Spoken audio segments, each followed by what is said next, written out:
Who are the real biblical Israelites? Part 2. This video is going to be a continuation of who the real biblical Israelites were and are, and today we're going to be looking at history to prove who the real biblical Israelites are today. And I must warn you, and I must preface this video and say that this video will be graphic and painful to watch in some areas, so be very aware of that and be ready for all of the graphic things that you are about to see and some of the painful things that you are about to see and things that may be painful to your eyes to watch, but the truth will be revealed to you today. Before we get into the video, we're going to first review part 1, and I'm going to leave the link below if you have not yet seen part 1, and I highly recommend you do see part 1 of Who Are the Real Biblical Israelites so you can get a better understanding of who the real biblical Israelites were and how they were depicted back then. But today we're going to be reviewing a little bit more of that, and we're going to be tackling more of history to see who the real biblical Israelites are today. Because in order for any group of people to claim or consider themselves to be the real chosen of our Father Yahuwah, they must first fit, match, and adhere to all of the curses that are written and spoken of in Scripture itself, primarily the Torah, and most notably by Ikra or Leviticus chapter 26 verses 14 to 46, as well as Deuteronomy or Dabarim chapter 28 verses 15 through 68. And only one group of people fit that description. And so the question we will also be tackling today, just as we did in part 1, is the Israel that we see today, is the 1948 Israel, does that Israel fit and match Scripture? Or is this Israel a fraudulent fake, and are they hiding the real Israel from you? Because if so, then there is a huge lie that has been perpetrated in the world. And like I said, in order for this Israel, the 1948 Israel, to fit and match the description that is described in Scripture, they must first adhere to all of the curses that are spoken of in the Torah. And so the question is, does this group of people, do the Jewish people today, do they fit and match what Scripture itself is talking about? That and more to come as we tackle this, and so you can see the real biblical Israelites. Now, I would also like to preface this and say, too, that does this only mean that this one group of people will inherit the kingdom that is spoken of in Scripture? Does this one group of people, will they be the only group of people to inherit the kingdom? No, they will not. It doesn't matter if you're white, black, brown, yellow, green, blue, red, purple, pink, orange. It does not matter your skin color as long as you're following the laws, statutes, and commandments and the righteous laws of our Father Yahuwah. You will inherit the kingdom. It does not matter what color you are. I do not preach or say that white people are the devil, nor do I preach or teach that Esau is the white man. I do not preach or teach that doctrine anywhere on my channel, and nowhere on my channel will you find myself saying that I do not promote that hate doctrine whatsoever. However, we do need to be clear, and we do need to understand who the real biblical Israelites are, and we need to see the truth behind who the real biblical Israelites are and who that one group of people specifically is talking about when Scripture is specifically talking about this one group of people, most notably in Leviticus chapter 26 and Deuteronomy chapter 28. And the question we have for today is this group of people referring to the Jewish people that we see that was formed in the 1948 Israel, or is this another group of people? That is the simple question that we are answering for today. And that is the question that we were also pondering in part 1 as well. So now that we are all on the same page, and now that we know the intent of this video, and now that we know what the video is really about, and that it's not about preaching hate doctrine, now we can see and uncover the truth for what it really is, because the truth will be revealed to you today. And so now we're going to review everything that we learned and uncovered in part 1, 1, and we're going to go over this once again so we can see who the real biblical Israelites were and are and how they were depicted back then, because I'm showing you ancient Russian icons of certain prophets that were depicted, and these icons were depicted all the way back into the 17th, 18th centuries and even earlier before that. And as you can see, they depict ones of the biblical prophets and the ancient biblical prophets that are spoken of in scripture, ones including Musha or Moses, Aharun, who is also known as Aaron, Malak Shaluma, who is also known as King Solomon, biblical prophets including Ezekiel or Yashar'al, as well as Daniel or Daniel, and as you can see on the left is depicted as Ezekiel and on the right is depicted as Daniel. Zachariahu, who is also known as Zechariah, Husha, who is commonly known to the world as Hosea, and finally the Messiah himself, who is known commonly to the world as Jesus, but his real Hebrew name is actually Yahusha.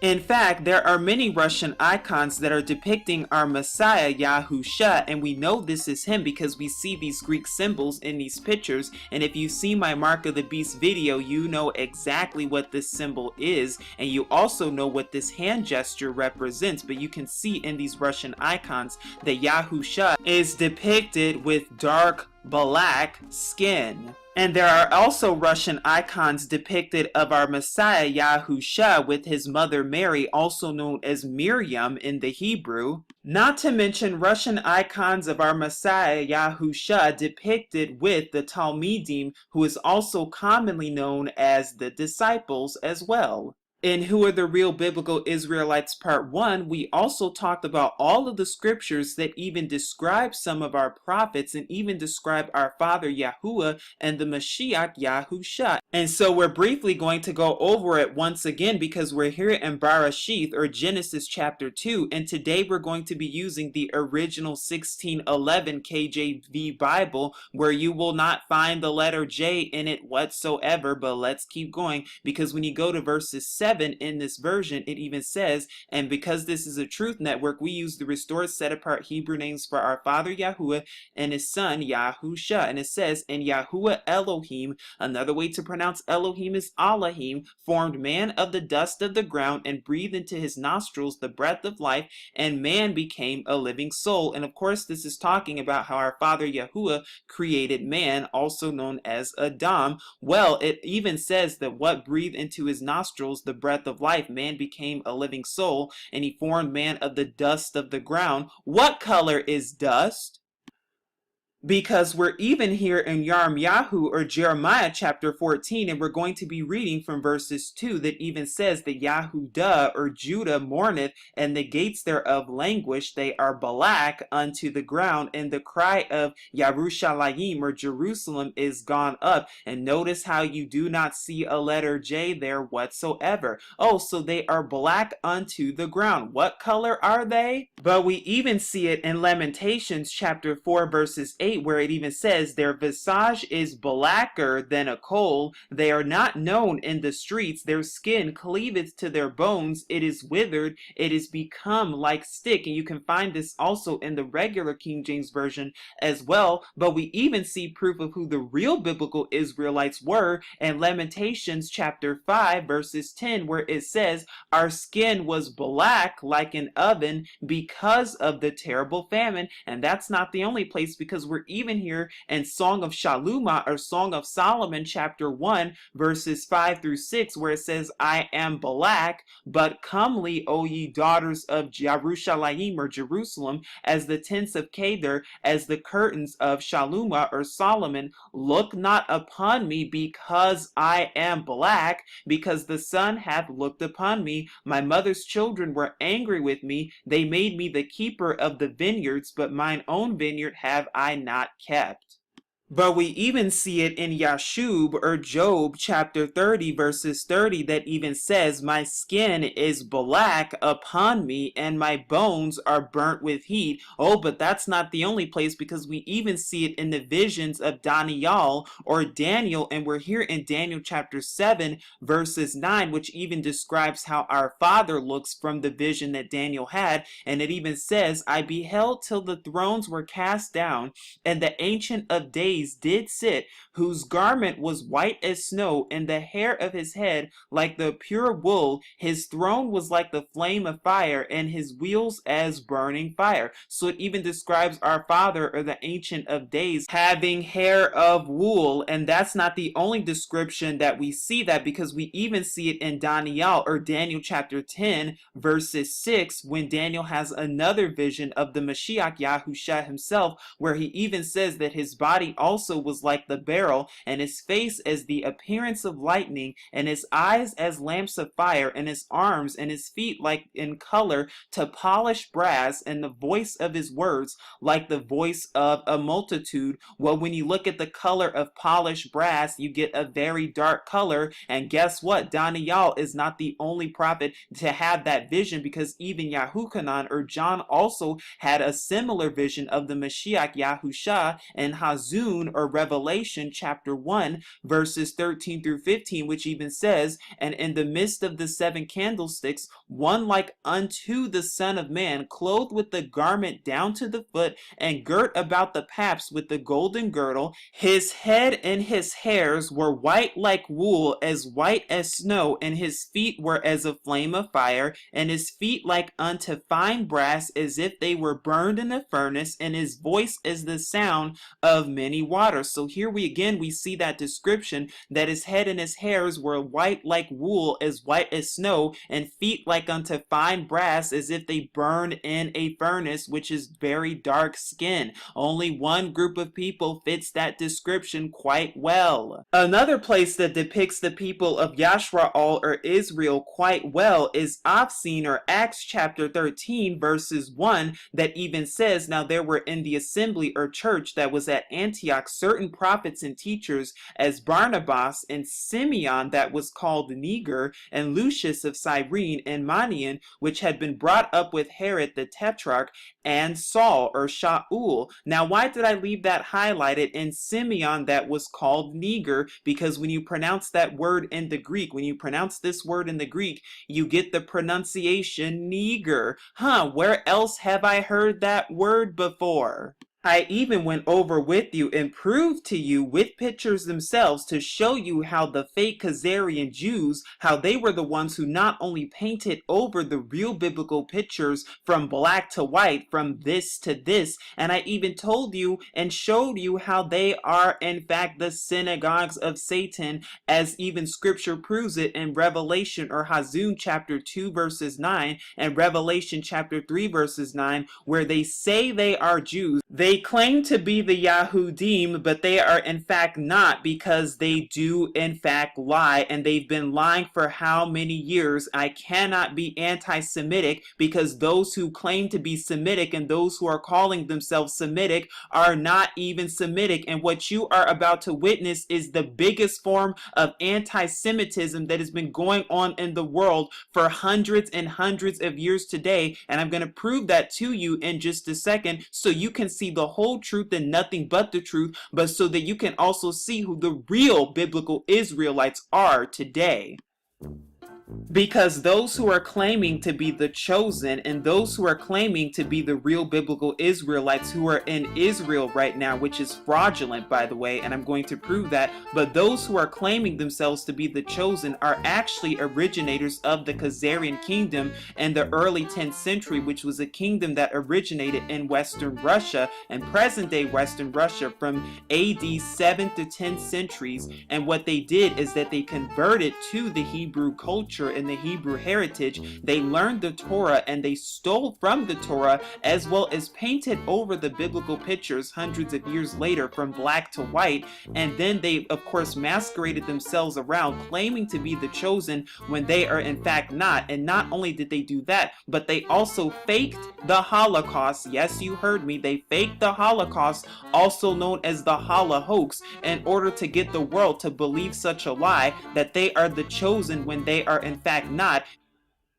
Because even the past Egyptian president named Gamal Abdel Nasser has even made a statement even saying that the real Jews, they left black and came back white, and that the present fake Khazarian Jews would not find any rest in that land because they are not the real chosen. And that is exactly what has happened, and we actually see that because ever since 1948 Israel, there has been nothing but war in the Middle East. I wonder why that's the case. Even Adolf Hitler, the man who is said to be responsible for the genocide of millions and millions of people, even though this is not true, has actually made the statement that the real chosen and that the real biblical Israelites and the real Jews are in fact the so-called Negroes that are in America. Even Mr. Hitler himself made such a statement. So then who are the ones who are masquerading themselves as the chosen when the curses spoken of in Scripture, primarily the Torah, do not even fit these group of people? Who are these people who are claiming to be the real chosen? Has there been an identity theft? Of course there has, because after they faked the Holocaust, what the Zionists then had to do in order to gain control of the world, what they had to do was convince the world that they were the chosen by faking the Holocaust and by faking Anne Frank, which we're going to go over in just a second. And in order for the world to believe a massive lie, which it is because they do lie, because they are the synagogues of Satan, they had to in fact create their fraudulent nation of Israel, courtesy the United Nations, back on May 14th, 1948. And this lie has been going on for 68 years too long, because you're going to witness what real anti-Semitism really is and what's been going on, and the real anti-Semitism that has been going on for over 400 years now. And the reason you will not learn about the kingdom of Khazaria in your textbooks, and the reason you will not find the kingdom of Khazaria in a history book, is because all of the history books and textbooks are Zionist funded, so then they made sure to hide this information so that you will not know the truth, and so that you will not know the origin of the real fake Jews, which are the Khazarian Jews, which originate from present-day Russia. They are not Semitic whatsoever. But if you do not believe me, maybe you will believe an article that was published by the Oxford Journal from geneticist Dr. Yashar'al al-Haik, who is Israeli, by the way, because even in this article he published the missing link of Jewish European ancestry, contrasting the Rhineland and the Khazarian hypotheses. And like I said, this comes from geneticist Dr. Yashar'al al-Haik of the Department of Mental Health, Johns Hopkins University Bloomberg School of Public Health, from the McCusick Nathans Institute of Genetic Medicine, Johns Hopkins University School of Medicine, and this was published in Genome Biology and Evolution. And what he found and what his conclusions are is that genetically and scientifically proven that those who are from Jewish descent and those who claim to be of Jewish descent, that their heritage traces all the way back to the kingdom of Khazaria, the Ashkenazi Jews, which was a kingdom that was found in Western Russia, nowhere near the land of Israel and nowhere near the land of Palestine, nowhere near Semitic speaking lands and places. What he also concluded is that the Khazars, which are the Jewish ancestors, were Slavic, Scythian, Bulgarian, Iranian, and Turkish tribes and peoples who converted to the Hebrew heritage and then subsequently formed their own religion called Judaism in the 8th century AD.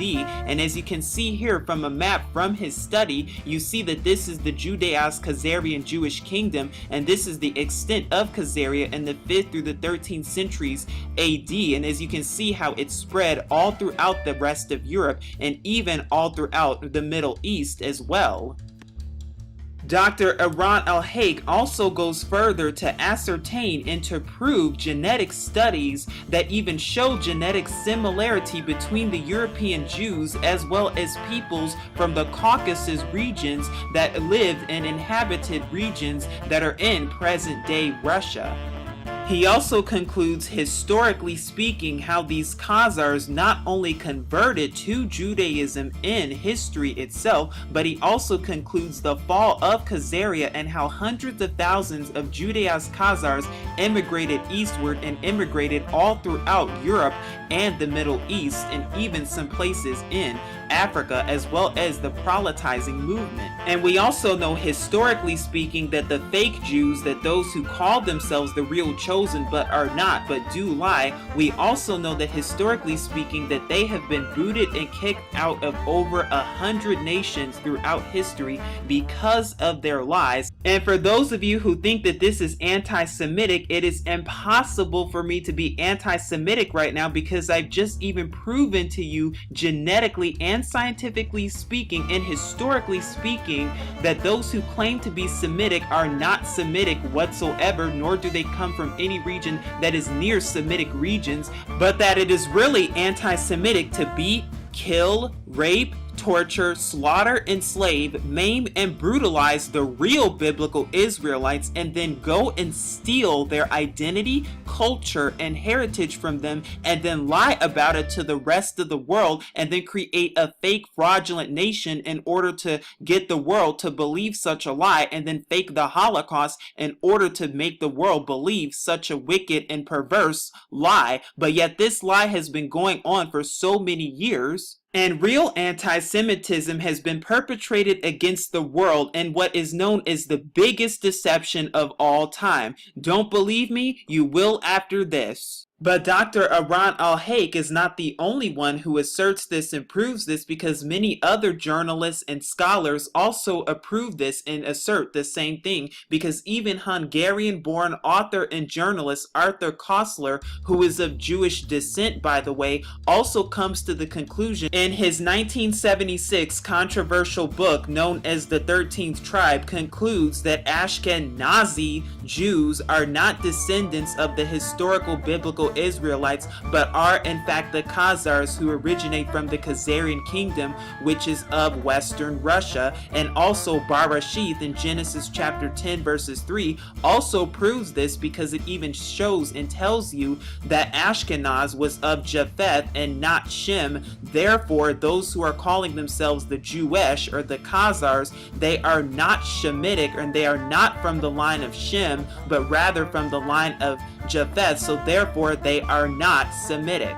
But Arthur Koestler is not the only one either, because even Austrian-born Israeli professor of Tel Aviv University Shlomo San, in his controversial 2008 book known as The Invention of Jewish People, also asserts the same thing. And by the way, this man was born to Jewish parents. Now, Shlomo San also argues and asserts that the ancestry of the Jewish people come from Khazarian converts who did not want to convert to neither Christianity nor Islam during the Roman Catholic Church-led religious wars during the 6th through the 10th centuries AD.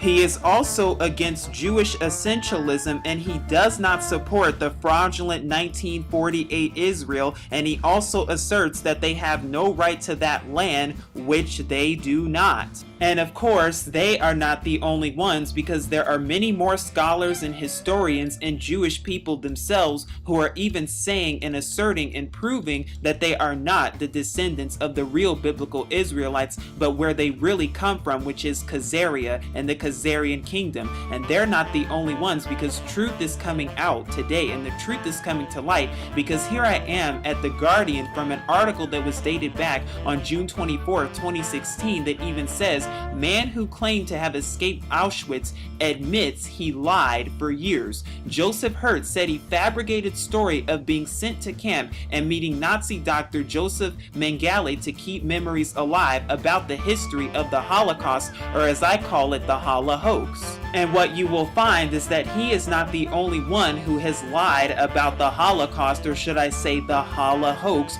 because they do lie, because they are the the synagogues of Satan, and the truth is finally coming to light today. And you're even hearing about camps such as Auschwitz and many other so-called concentration camps that are readjusting their numbers because the 6 million mark is nowhere to be found at all, which even proves that the Holocaust is in fact a hoax. And we're going to go over the real Holocaust that has been going on for hundreds and hundreds of years to the real biblical Israelites in just a second. But before we do, I'm here showing you actual statistics from the World Almanac, and as you can see, this is the estimate for Jews in the above table from 1933 that was done by the American Jewish Committee. And as you can see, the total amount of them in 1933 was 15.3 million approximately. And the World Almanac for the statistic in 1933 was taken from page 419. But now I'm also showing you the Jewish population as of 1938, and this is from the World Almanac page 510, also from the American Jewish Committee and the Jewish Statistical Bureau of the Synagogue Council of America. And as you can see, the total was 15.7 million in 1938. And if you look at the World Almanac from page 289, what you will find is the Jewish population from the year 1948, which was after World War II, well after World War II, should I say, and you will see that the total number of Jews amounts to 15.753 million Jews that were around in 1948. So between the years 1938 and 1948, the Jewish population actually increased 50,000. You even see that, and this is not according to me, this is according to the documentations itself, this is according to the World Almanac itself. So where is the 6 million figure? The answer is that there is none because it didn't exist, because it did not really happen, because it's a hoax. And you're probably wondering why I'm showing you a picture of the cover of Anne Frank, The Diary of a Young Girl, because I'm sure many of us have had to read this book in school and maybe even outside of school, is because what if I told you is that it was made up, it's hoax, and it's a forged book. It did not really happen. There was no Diary of Anne Frank. Scholar and Holocaust denier Mr. David Irving posts on his website an article that was dated from the New York Post on October 9, 1980 by Al Fredericks, which says Anne Frank may have not inked that famous diary. A report by the German Federal Criminal Investigation Bureau, or BKA, indicates that portions of the diary of Anne Frank had been altered or added after 1951, casting doubt over the authenticity of the entire work, the West German news weekly Der Spiegel has disclosed. The article goes on to talk about how there have been results of tests performed at the BKA laboratories that even showed that portions of the work, especially in the 4th volume, were written with the ballpoint pen. Well, the problem with this is that ballpoint pens were not available before 1951, and the BKA concluded that sections must have been added subsequently after Anne Frank was even there. And by the way, Anne Frank did not die because of a gas chamber. She died of typhus along with many other children during World War II because there were no gas chambers. Hitler never mandated gas chambers. You will not find that in any of Nazi documents. You will not find that in any of the writings from Hitler or Stalin or Churchill regarding any plans for extermination and exterminating the Jews with gas chambers. That was not there. You will not find it. But what you will find is plans of immigration to kick the so-called Jews out of Germany and to bring them into Madagascar. That was the original plan, but because of the Balfour Declaration back in 1917, well, it was mandated that these fake Jews would then find a home in Palestine after being kicked out of Germany. But what they had to do was fake the Holocaust in order to do that, and then tug at the hearts of the world strings by making these fraudulent books such as the Diary of Anne Frank. Because even a New York Times article dated back from June 8th of 1989 also questions the authenticity of the diary of Anne Frank, and has even named her father, Otto Frank, as co-author in a copyright move from an edition of the New York Times that was published back on November 13th, 2015. But they're telling you some truth, because Time magazine also comes out with an edition on this dated back from November 15th, 2015, and even says Anne Frank's diary now has a co-author to extend the copyright. But what is the real truth about Anne Frank? Here I am from a case that was taken from the Supreme Court of New York special term of the New York County as of March 12, 1957. And the reason this case is so important is because in this case, Otto Frank, the father of Anne Frank, and former friend or author Meyer Levin concluded that they both conspired to write the book and lied to the entire world, and Meyer Levin was awarded $50,000 for his work in part of deceiving the entire world. And there have been many professors and Holocaust deniers who have said the exact same thing, because even Professor Arthur Butts of Northwestern University, also known as the author of The Hoax of the 20th Century, has even said, quote, "I have looked over the diary and don't believe its authenticity." And he's not the only one, because also Professor Robert Farrison, a Holocaust denier and author of Is the Diary of Anne Frank Genuine, has even concluded and said the same things, and there are many more as well.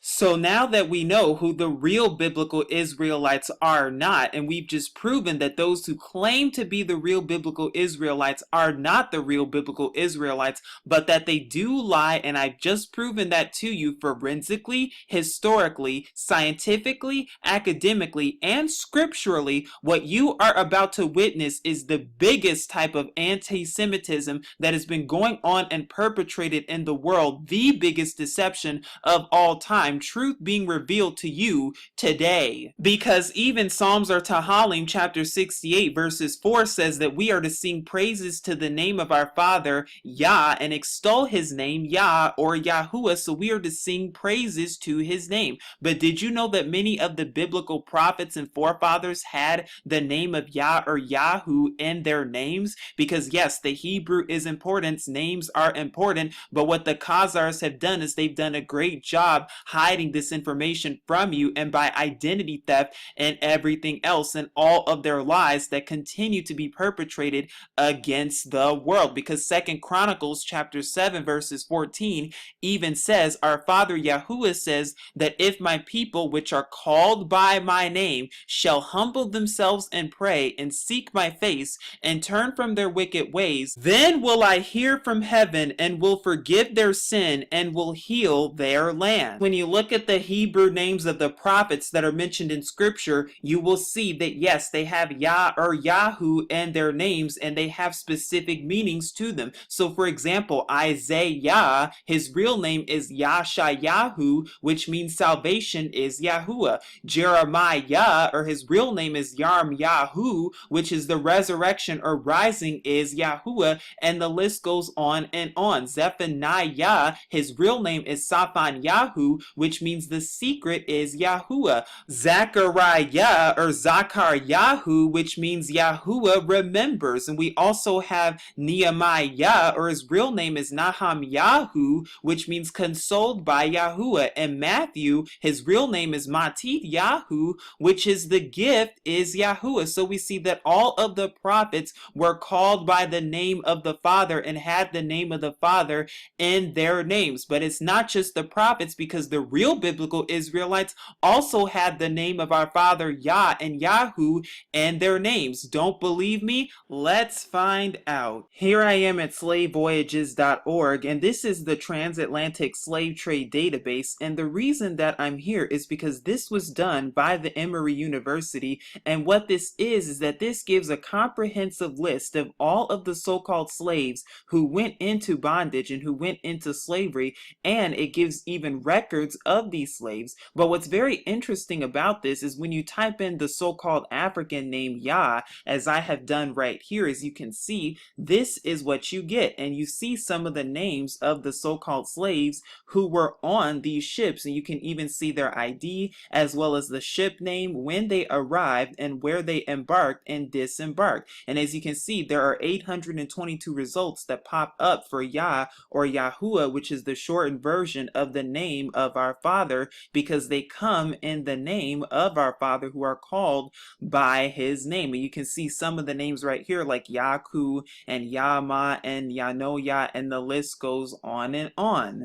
And we know that these slaves are in fact the people who are spoken of in scripture, because we even know that based on Deuteronomy 28. Now here you're looking at a map from Slave Voyages that shows you the map of the different routes that these slave ships took, and the routes that they went in, and the direction that they went in. Because during the slave trade, scholars have estimated that there were approximately 12.5 million Hebrew slaves who were shipped to the New World on the transatlantic slave trade from about 1525 to 1866. In fact, children comprised 1/4 or more of these slave ship cargoes, and there were more slaves who came to America in the second Middle Passage than in the first, according to Walter Johnson's Soul by Soul, Life Inside the Antebellum Slave Market. And according to the University of California's report on slavery done back in March of 2003, the United States went from having 6% of slaves imported to more than 50%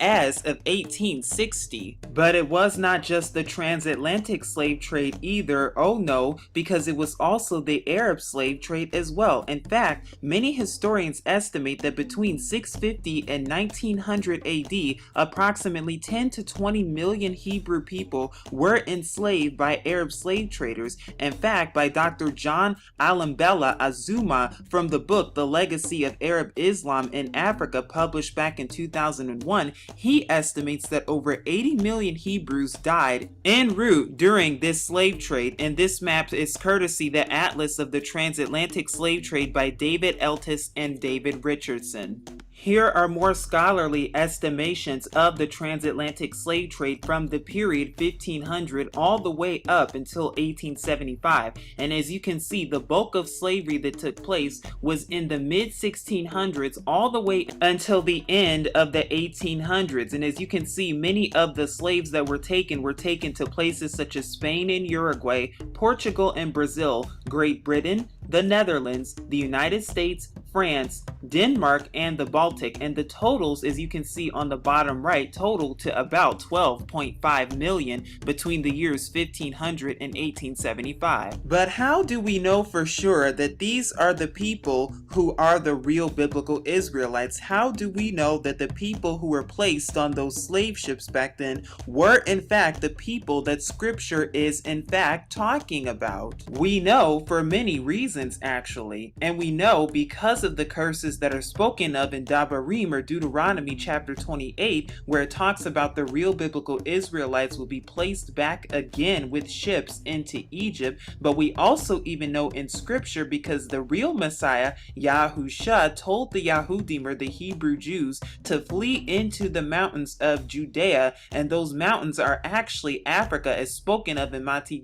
or Matthew chapter 24, in order to avoid Roman rule and Roman captivity. Well, when they fled from Jerusalem, they went into Africa, and they fled to Africa, and then they migrated westward and settled into present-day Western Africa. And the map that you're currently looking at is actually a map from the book titled Hebrewisms of West Africa by Joseph J. Williams. During and after the Roman occupation of Jerusalem in 70 AD, millions of Hebrews fled into Africa and settled into what's now known as Western and Central Africa. And many of them settled into places what is now known as present-day countries such as Liberia, Mali, Niger, Nigeria, Congo, Cameroon, Gabon, Ghana, Benin, Togo, along with many others. And from here, many of the Hebrew Israelites who adopted Bantu-speaking languages have then fled into more Bantu-speaking regions such as the Congo, Tanzania, Mozambique, and even Kenya as well. And as you can see, here is a map that is sourced from the Nystrom Atlas of World History. And this map is also found in the Encyclopedia of the Peoples of Africa and the Middle East. And as you can see, this is the Bantu migrations from 500 BC all the way to 1000 AD. So as you can see, the real biblical Israelites that are spoken of in scripture migrated all the way from coast to coast in Africa. Forensics also prove this to be a fact because the areas that are shaded in blue on this map, as you can see here,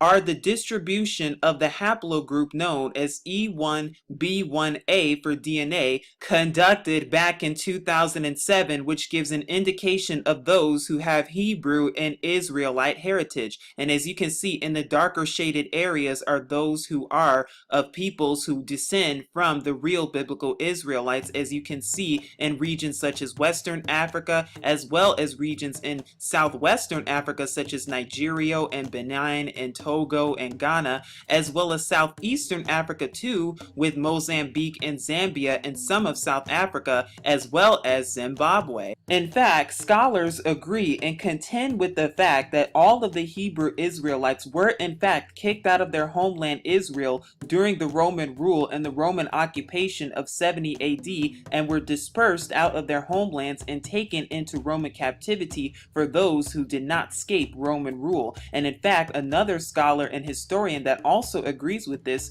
is a man by the name of Rudolph R. Windsor in his book From Babylon to Timbuktu. And in fact, on page 84, he even says, quote, "During the period from Pompey to Julius, it has been estimated that over 1 million Jews fled into Africa, fleeing from Roman persecution and slavery. The slave markets were full of black Jewish Hebrew slaves," unquote.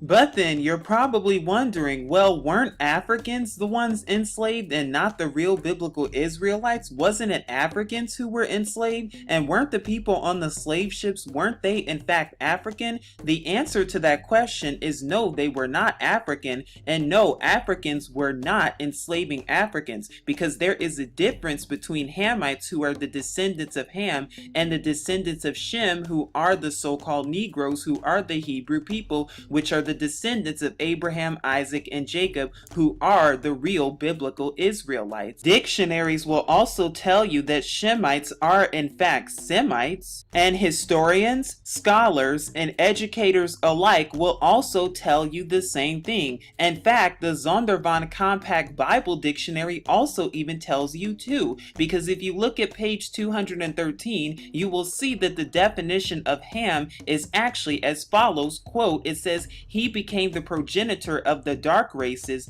not the Negroes, but the Egyptians, Ethiopians, Libyans, and Canaanites." You can also read more about this in Bereshith, or Genesis chapter 10, verses 6 through 20, but if you also look up the definition of Shem in pages 544 to 545, it will tell you that Shem is the progenitor of the Semitic race. So back then, during the biblical times, the Africans were comprised of the Egyptians, the Ethiopians, the Libyans, and the Canaanites, but not the Negroes, because Negroes are not African, but rather they are descendants of Shem, not descendants of Ham, so therefore they are the real Shemites, and we know this to be a fact because these are the people who were in fact enslaved on slave ships. And no, Africans were not enslaving other Africans, because Africans were not enslaving their own people. It would not make sense for them to enslave their own people. They were actually selling the real biblical Israelites into slavery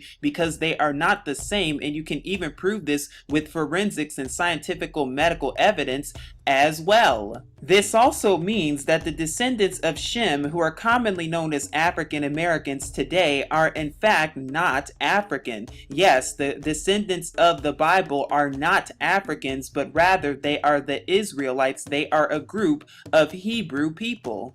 fact, we also know that history proves this as well, because here I am showing you a 1729 map entitled Negro Land in Guinea by geographer Herman Mall. And as you can see, back then Negro land comprised of all the land such as Mali, Mauritania, and many other places around the same places that the slave trade happened within the transatlantic routes. Very interesting and suspicious indeed. In fact, even the 1902 Encyclopedia Britannica also mentions Negro land, and even mentions some of the cities and inhabitants that lived and embarked in Negro land during the time. Before the occupation of Hebrew peoples and Bantu-speaking regions in present-day Western Africa and Central Africa, many of these Hebrew people were in fact kings and princes and queens and princesses in their own lands, and they had their own lands and inhabited their own lands peacefully before they were taken into slavery.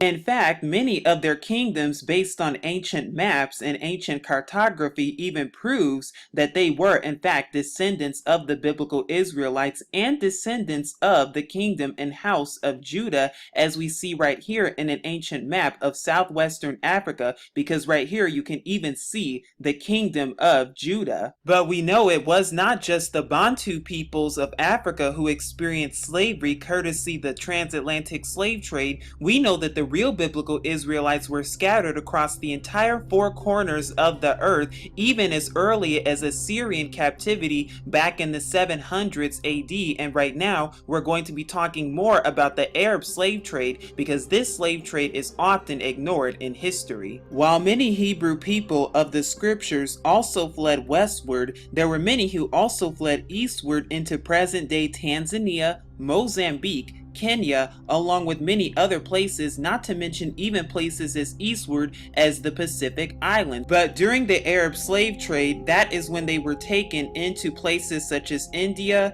and all across the Middle East. During the Arab slave trade, black people were secured by a log or a branch around their necks in order to keep them secure from moving, and that is how the Arab slave masters were able to contain them, as you can see in a picture right here.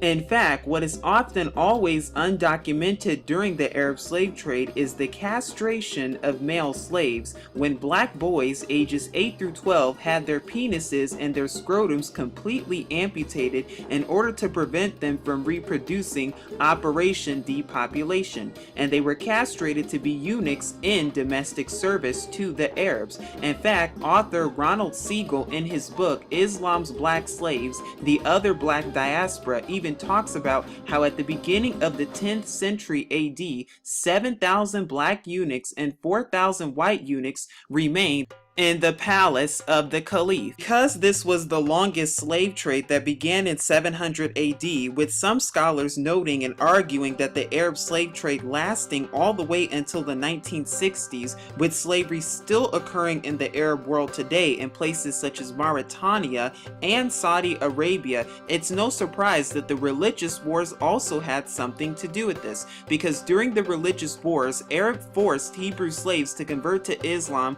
and follow the Quran, or else they had to be killed and removed to slave chambers. As you can see, here's a monument and display of Hebrew slaves that are documented in Zanzibar, Stone Town, Tanzania. In fact, these are one of the slave chambers that many Hebrew slaves had to go to. As you can see, this is one that's even in Stone Town, Tanzania, and is still there today. And in fact, many of these chambers could be found in many places such as churches and many other buildings and public locations even to this day. And this is where they were taken in order to be tortured, beat, raped, and even killed. And in fact, many of the Hebrew slaves that were in these conditions often also died of starvation. And of course, many of these Hebrew slaves were used for not only working and not only for domestic services, but they were also to be used for economic, military, and sexual purposes, because many of the Arab slave masters raped, abused, and subjugated the Hebrew women for nearly 1,200 years. And in fact, according to William Gervais Clarence Smith's book Islam and Slavery, he even says, quote, "Productive slavery was more extensive in Islam than traditional accounts allow for. Even if large estates were rare, they were not absent." More striking were the numerous slaves on middling and small properties, a phenomenon about which surprisingly little has been written. Servile labor was also common in workshops, construction, mining, water control, transport by land and sea, and the extraction of marine resources. Whether a slave mode of production ever existed in Islam is moot, but the economic role of slavery was substantial, at least in certain places and at specific times. Not to mention how the Arab slave trade inspired and ushered in the European slave trade, as well as Africans, the Hamites, who also sold the Hebrews into slavery. But what you probably also did not know is that during the Arab slave trade, it sparked a massive, huge slave rebellion, one of the largest slave rebellions ever recorded in history. And this type of slavery in the Arab world existed for more than 1,200 years and even still goes on and prolongs itself today in many other places in the Arab world. And as you can see from a picture here, here is just some of how slavery looked back then and even today.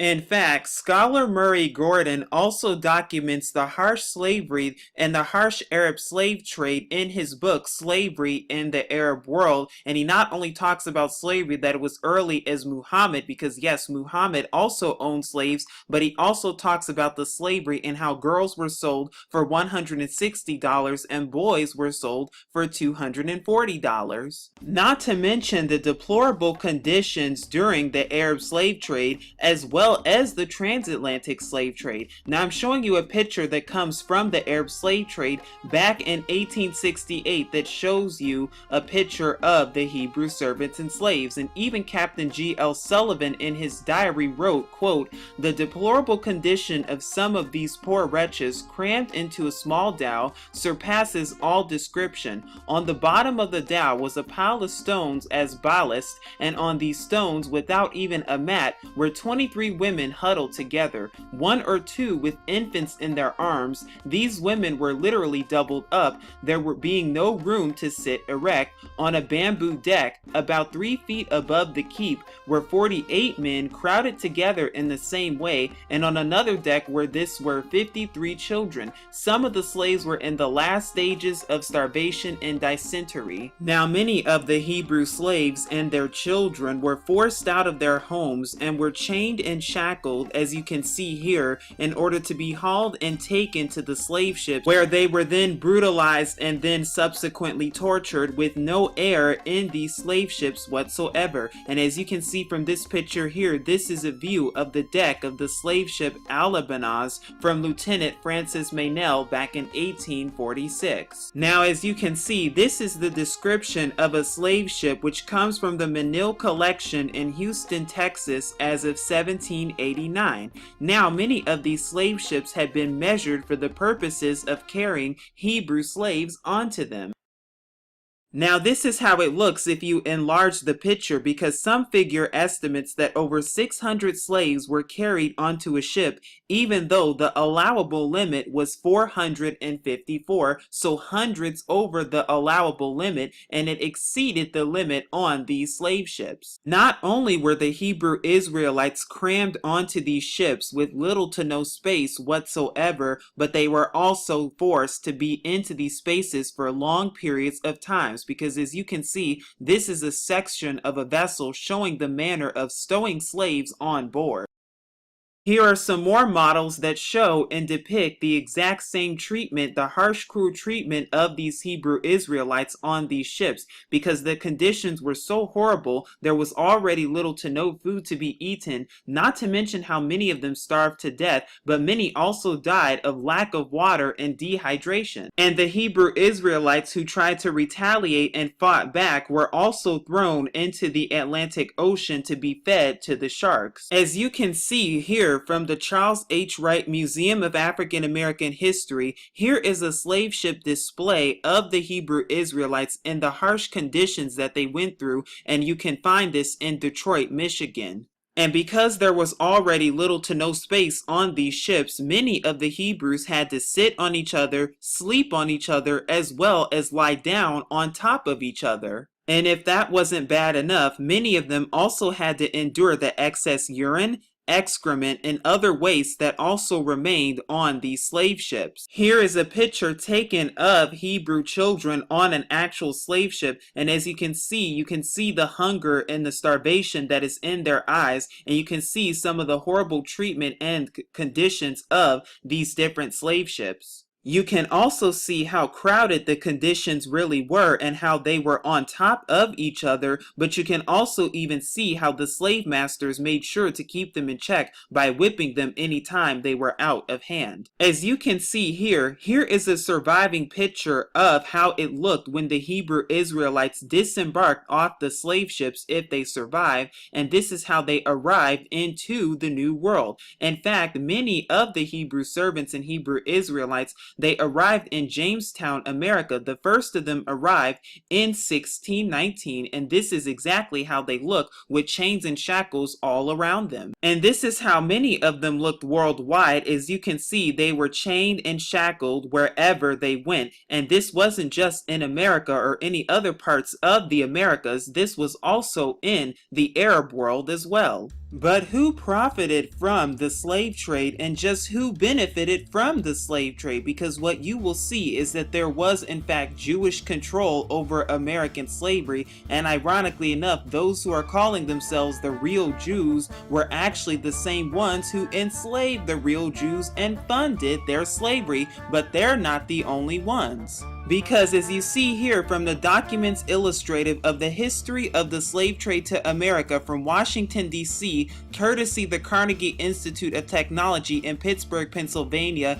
yes, their actual Jewish people did in fact fund and enslave the American slavery, and they weren't the only ones, because it was also British slave ship owners who profited 20 to 50%, as well as plantation owners, factory owners, West African tribal leaders, ports, bankers, and other people working these mandated jobs in order to keep the Israelites enslaved and also to profit from their free labor. And because the Zionists were already conspiring with the Roman Catholic Church to whitewash all of history, including the biblical images of the prophets, the Zionists also knew that the real Israelites were the ones who were being enslaved because of their transgression of the law, and they were in fact contributed to the funding of these slave ships, as you can see right here. But the Zionists also used this to their advantage, and they used it as their perfect opportunity to rob, steal, and take away the Israelites' culture and to hide them from their culture, heritage, and identity for hundreds and hundreds of years,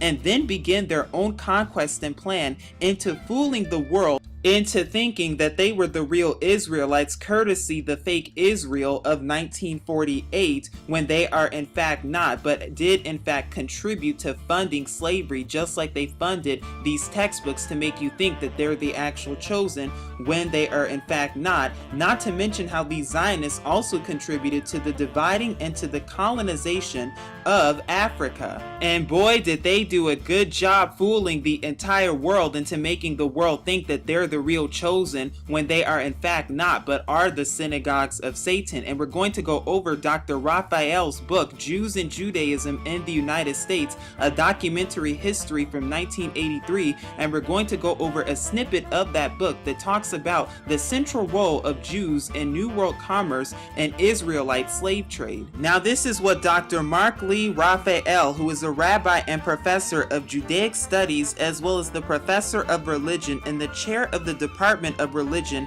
at the College of William and Mary, and he's also visiting fellow of the Wolfson College located at Oxford University. This is what he had to say about the Jewish involvement of slavery of the real biblical Israelites. And he says, quote, Jews also took an active role in the Dutch colonial slave trade. Indeed, the bylaws of the Recife and Mauricia congregations of 1648 included an imposta Jewish tax of 5 soldos for each Negro slave a Brazilian Jew purchased from the West Indies Company.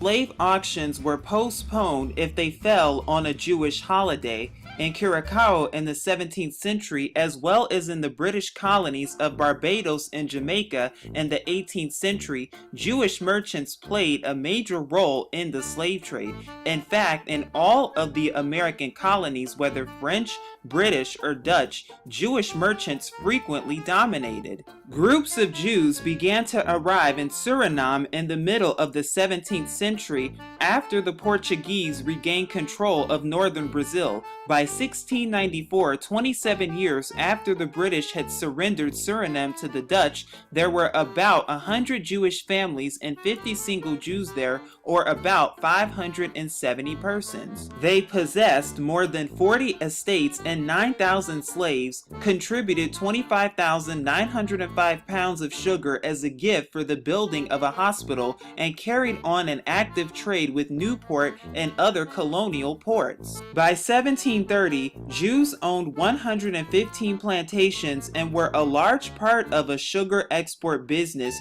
which sent out 21,680,000 pounds of sugar to European and New World markets in 1730 alone. Slave trading was a major feature in the Jewish economic life in Suriname, which as a major stopping off point in the triangular trade. Both North American and Caribbean Jews played a key role in this commerce.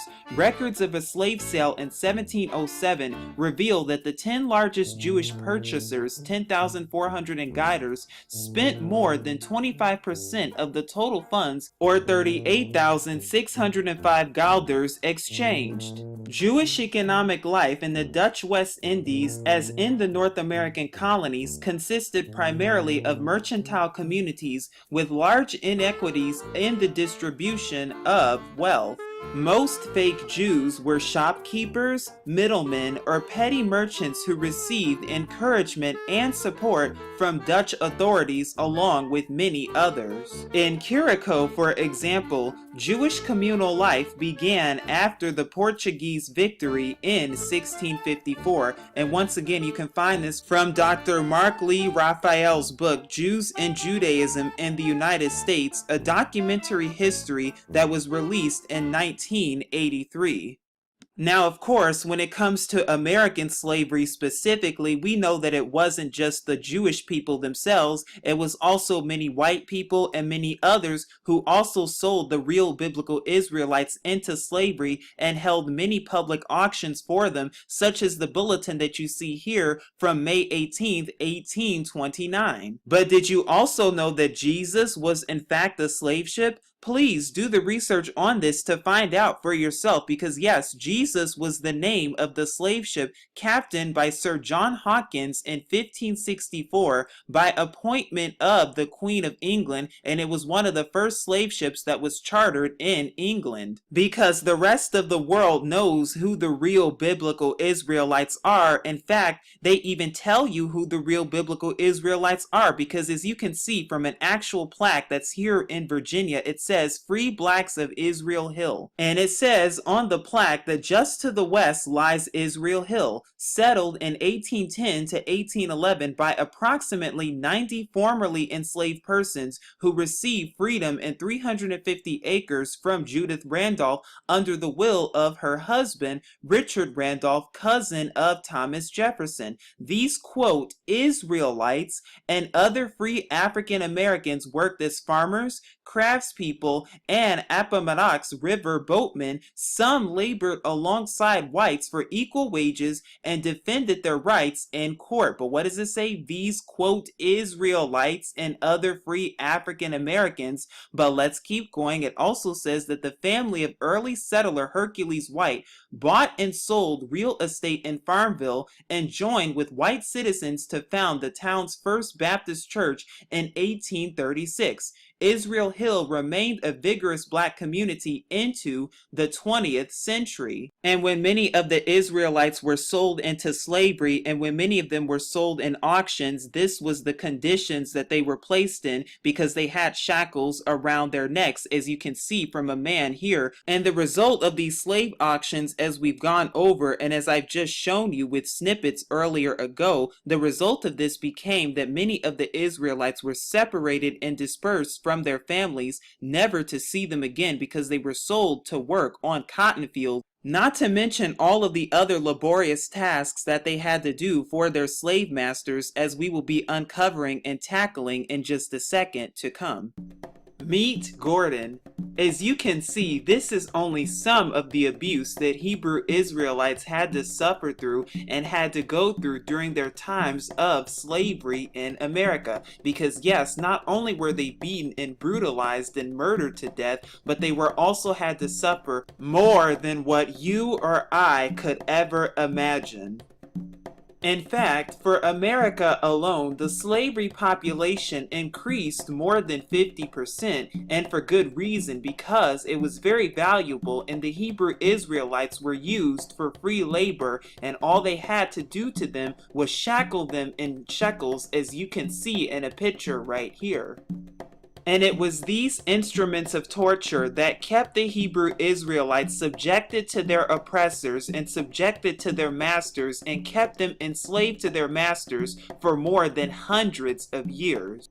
And not only could they virtually go nowhere with all these chains shackled to their necks, but they were always subjected to their master and what their master told them to do, and the Hebrew Israelites were subjected to nothing except what their slave masters had referred to them as. In fact, according to Ira Berlin's Slaves Without Masters, fully 40% of the Southern free Negro population were classified as mulattoes, while only 1 slave in 10 had some white ancestry to them as of 1860.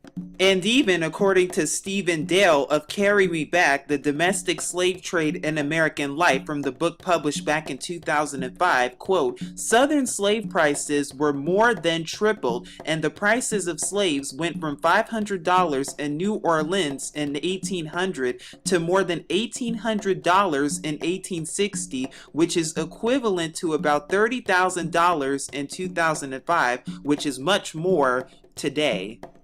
And according to more statistics from Stephen Dale, of the 3.2 million slaves that were working in the slave states in 1850, 1.8 million of them worked in cotton alone.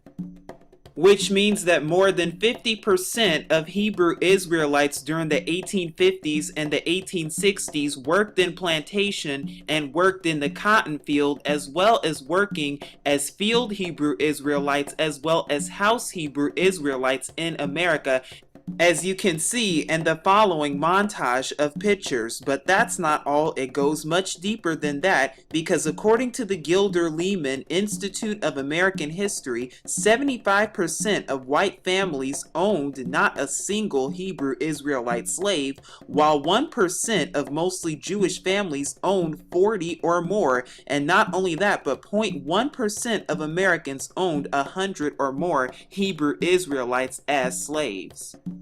Here is a picture of the real biblical Israelites as they're working on a cotton gin, and according to the Gilder Leman Institute of American History, of the total so-called African American population in 1860, nearly 90% of blacks were in fact slaves. Now mind you, blacks had only made up 13% of the total population, while 1 in 3 in the South were considered black. In fact, Virginia had the highest slave population, with close to 500,000 slaves in the state alone, and as you can see in many public places in America, they had public whippings for these so-called slaves, with many white people in attendance. They also had public whipping posts, as you can see from a picture taken here in North Carolina, and mind you, these were scattered all across America so that people can gather together and witness public witnesses and public slave whippings in America. In fact, 31% of all slaves that were held on plantations of 40 or more, now mind you, 1 out of 3 of them were children and 1 out of 8 of them were in fact elders. And in case you did not know, slavery was very lucrative for those who were practicing it indeed, because between 1732 and 1754, Hebrews accounted for more than 35% of the total immigration through the port of New York. Because you probably also did not know that New York City was in fact a major hub for the slave trade during the period of slavery all the way up until the end of the 1800s. So even during the 1700s and the 1800s, there was even slavery going on in the North, contrary to what your history books want you to believe. But it wasn't just the white man who was also enslaving the real biblical Israelites, because according to the Oklahoma Historical Society, it was also Native Americans in America who also owned slaves from the 18th century onward. In fact, by the time of the Civil War, more than 8,000 black Hebrews were enslaved in the Indian Territory, and even as late as 1885, more than 20 years after slavery supposedly ended, the governor of Chickasaw protested demands to free their black slaves.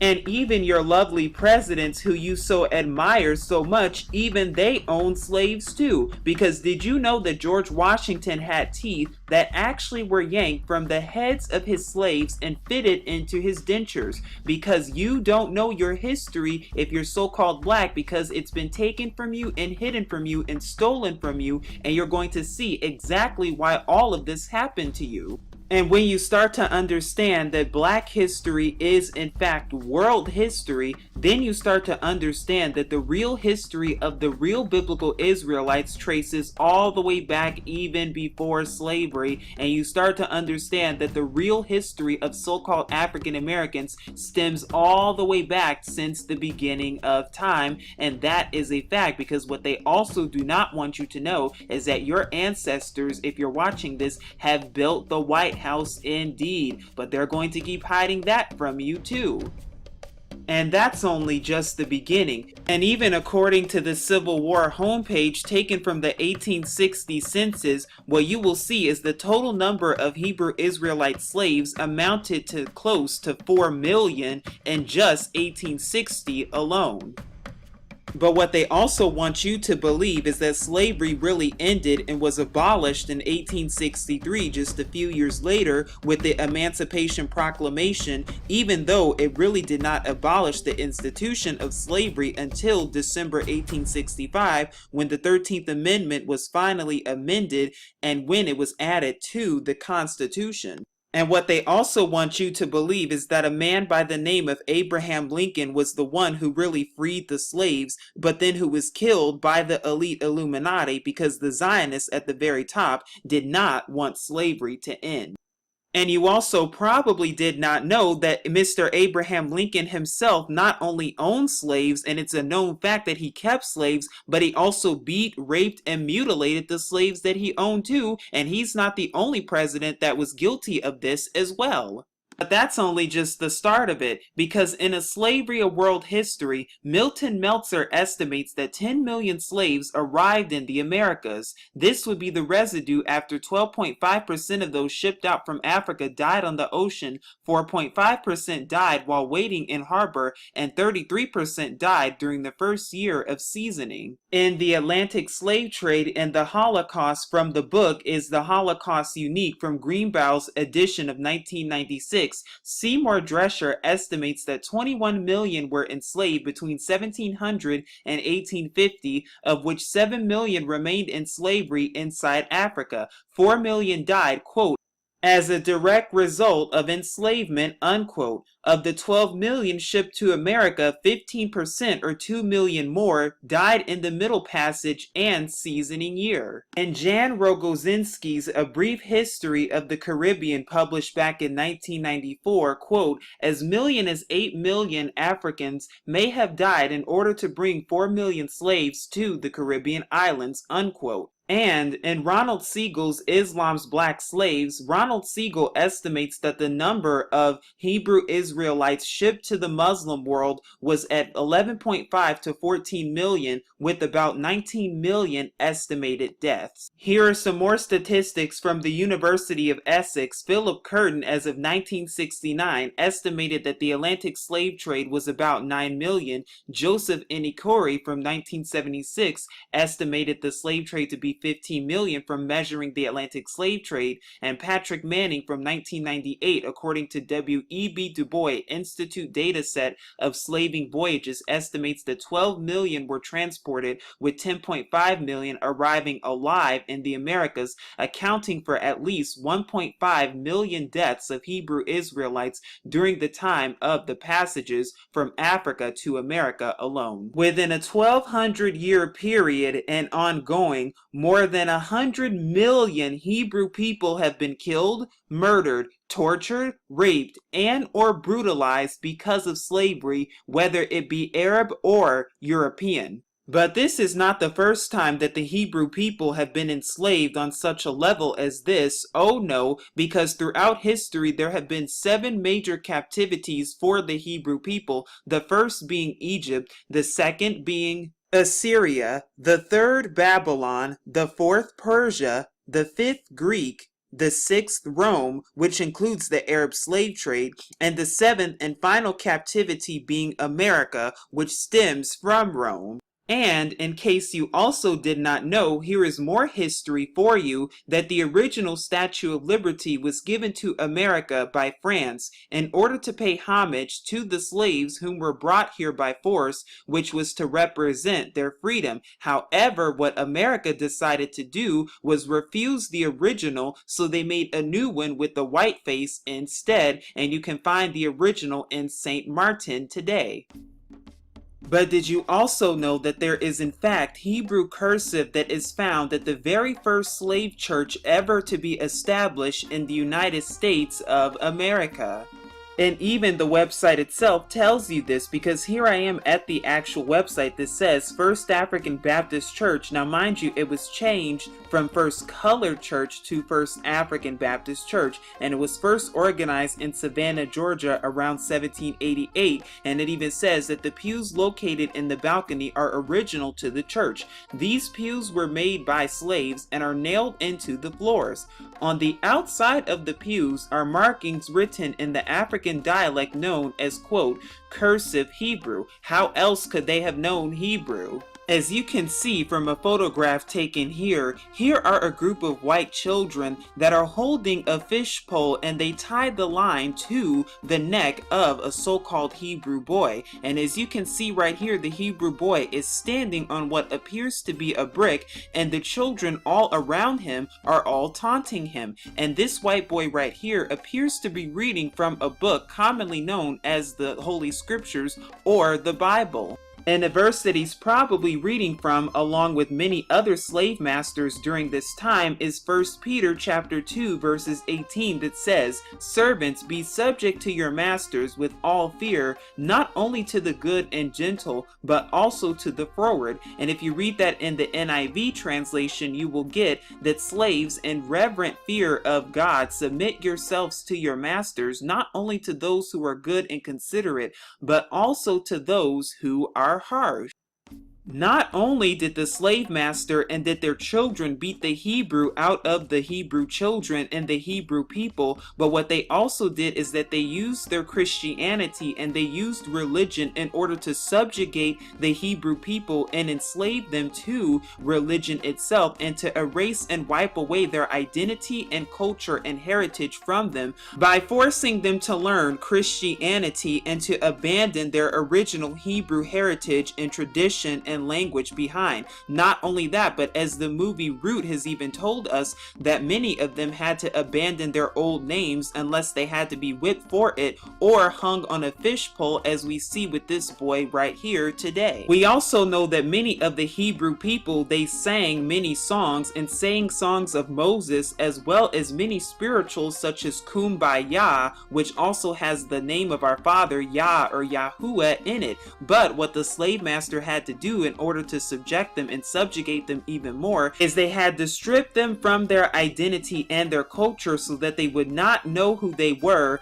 abandon their language so that they had to learn English, and force them to learn what they wanted them to learn, but make it so that they could not read or write, and make it so that they would not know who they are, so that the slave masters can own them and use certain scriptures of the Bible, but not use certain scriptures such as Deuteronomy 28 and Leviticus 20 26, because the slave masters knew, and these children knew, that if the so-called slaves knew who they were, and if they knew how to read and write, then they would know who they really are. But not only was religion used to subjugate the so-called slaves into submitting to their masters and oppressors and into beating them senselessly, because in case you did not also know, the Roman Catholic Church conspired with the Zionists in order to force Christianity down their throats and many other religions as well, but there was also raping going on too, and mutilation, and not to mention many other forms of torture and oppression, which we're going to talk about in just a second to come.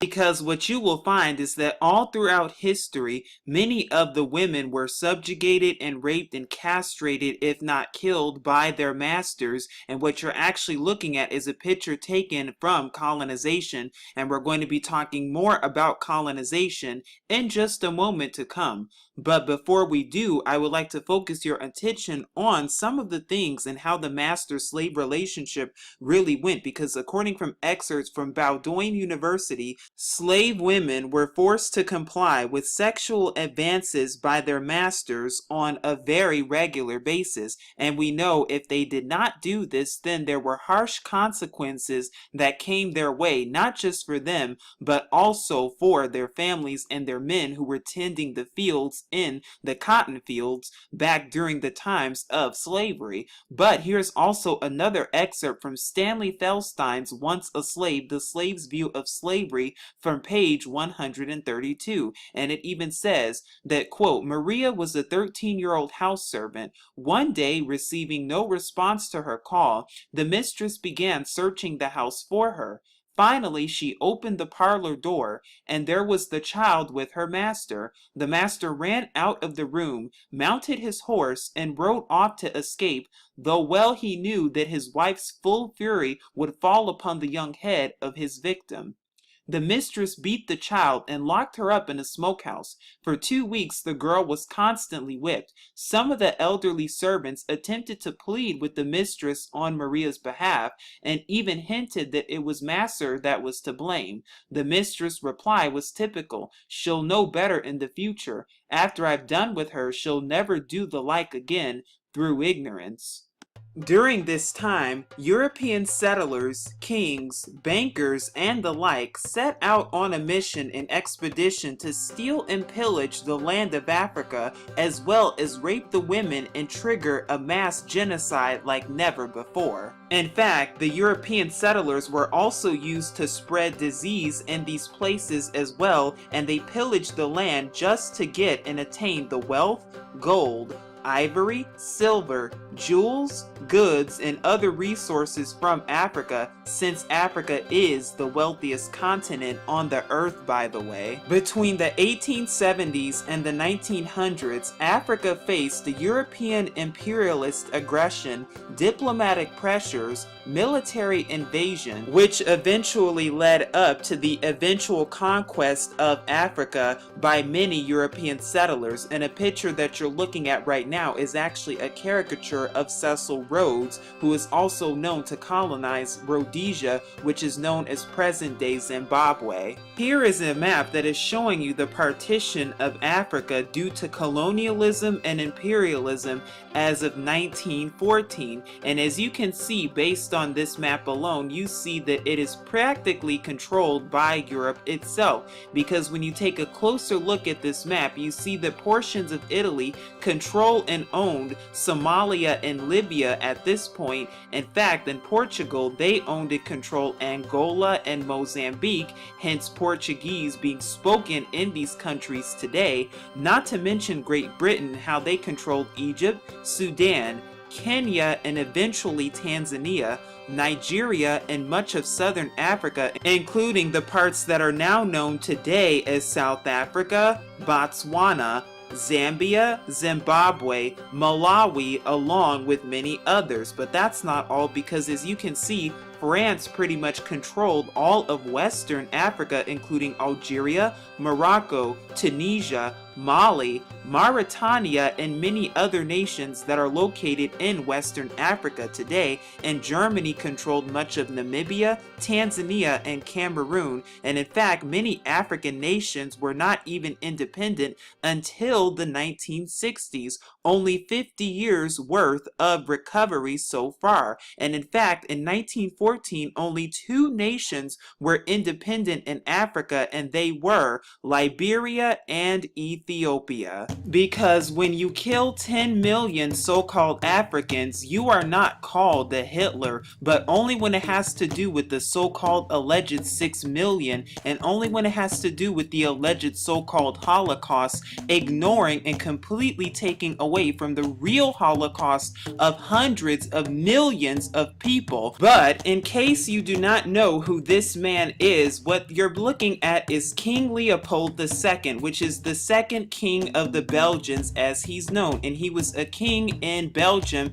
and he was in fact the tyrant, and he was the ruler of Belgium from 1885 all the way up until 1908, just a year prior to his death in 1909. Because what your history textbooks will not tell you, and what your history teachers will neglect to tell you, and what all of those textbooks and history books will neglect and fail to tell you, is that this man is responsible for the mutilation and the beating and the enslavement and the killing of tens of millions of people around the early 1900s and the late 1800s. But they don't want you to know that, because you're actually looking at real pictures of Congolese children that were mutilated in the early 1900s by King Leopold II under the authority of King Leopold II. And as you can see in all of these pictures, these children are without hands, they are missing hands, they are missing fingers, and they are in fact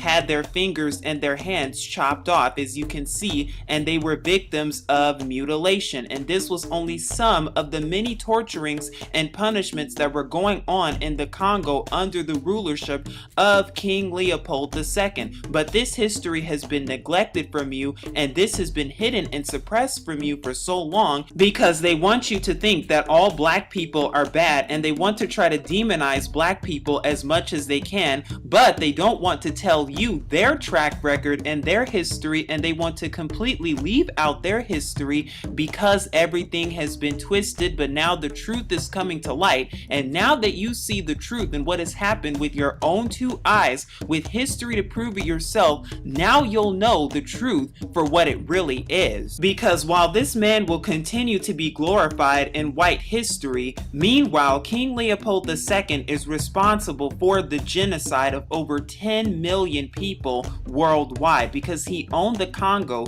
during his reign as the constitutional monarch of Belgium. However, after several failed colonial attempts in Asia and Africa, he settled on the Congo. He bought it and enslaved its people, turning the entire country into his own personal slave plantation. He disguised his business transactions as philanthropic and scientific efforts under the banner of the International African Society. He used their enslaved labor to extract Congolese resources and services. His reign was enforced through work camps, body mutilations, as I've just shown you, torture, executions, and his own private army. In fact, Mark Twain, the author of the commonly known books The Adventures of Huckleberry Finn, as well as Tom Sawyer, has even written about King Leopold in a soliloquy called King Leopold's Soliloquy, and it says from a text there, yes, they go on telling everything, these chatterers. They tell how I levy incredibly burdensome taxes upon the natives, taxes which are a pure theft,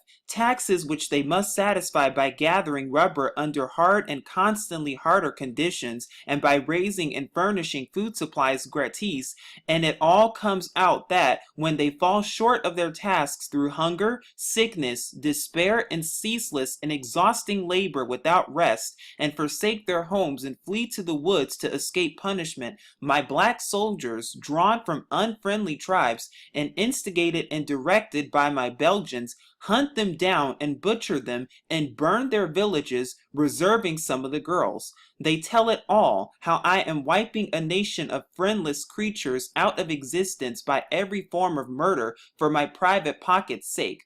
but they never say, although they know it, that I have labored in the cause of religion at the same time and all the time, and have sent missionaries there of a convenient stripe, as they phrase it, to teach them the error of their ways, and bring them to him who is all mercy and love, and who is the sleepless guardian and friend of all who suffer. They tell only what is against me, they will not tell what is in my favor. Right? And the reason I've shared that brief passage with you is so that you know the whole truth and nothing but the truth about the history that has been suppressed from you for so long, but so that you can also wake up to the world around you and see exactly all of what has been suppressed from you, not to mention what you can see what happened to the real biblical Israelites, and so that you can witness yourself what is known as the biggest anti-Semitic crime that has been perpetrated against the entire world. But meanwhile, while the conquest of Africa continued with imperialism and colonialism,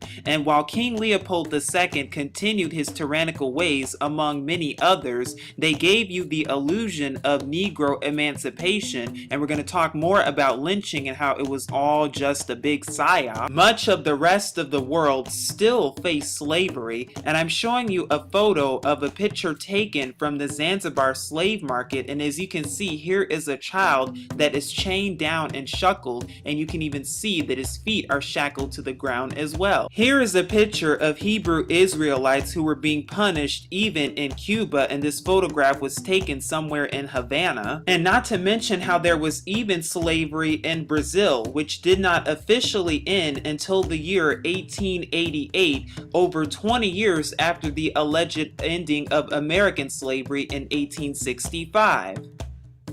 Not to mention the gruesome slavery that took place in Haiti and is even still being practiced in much of Haiti even today, even as we speak. But what is often quite ignored and deeply ignored from all of the history books and all of the history textbooks is in fact the slavery that took place in Australia. Because yes, slavery took place in Australia during this time as well, during the time of colonization, especially during the period of the late 1800s and the early 1900s as well. And the picture that you're currently looking at is what's commonly known as Aboriginals, Hebrew Israelites who fled from captivity during the time of Assyria and who landed all the way to Australia only to be taken captive by those who wanted to colonize them. Because slavery in Australia, which is commonly known as Aboriginal slavery, was just as bad as the slavery in America. And here you can actually see a picture of so-called Aboriginals as they were chained up and shackled all the way to their necks. And yes, they were in fact naked, and yes,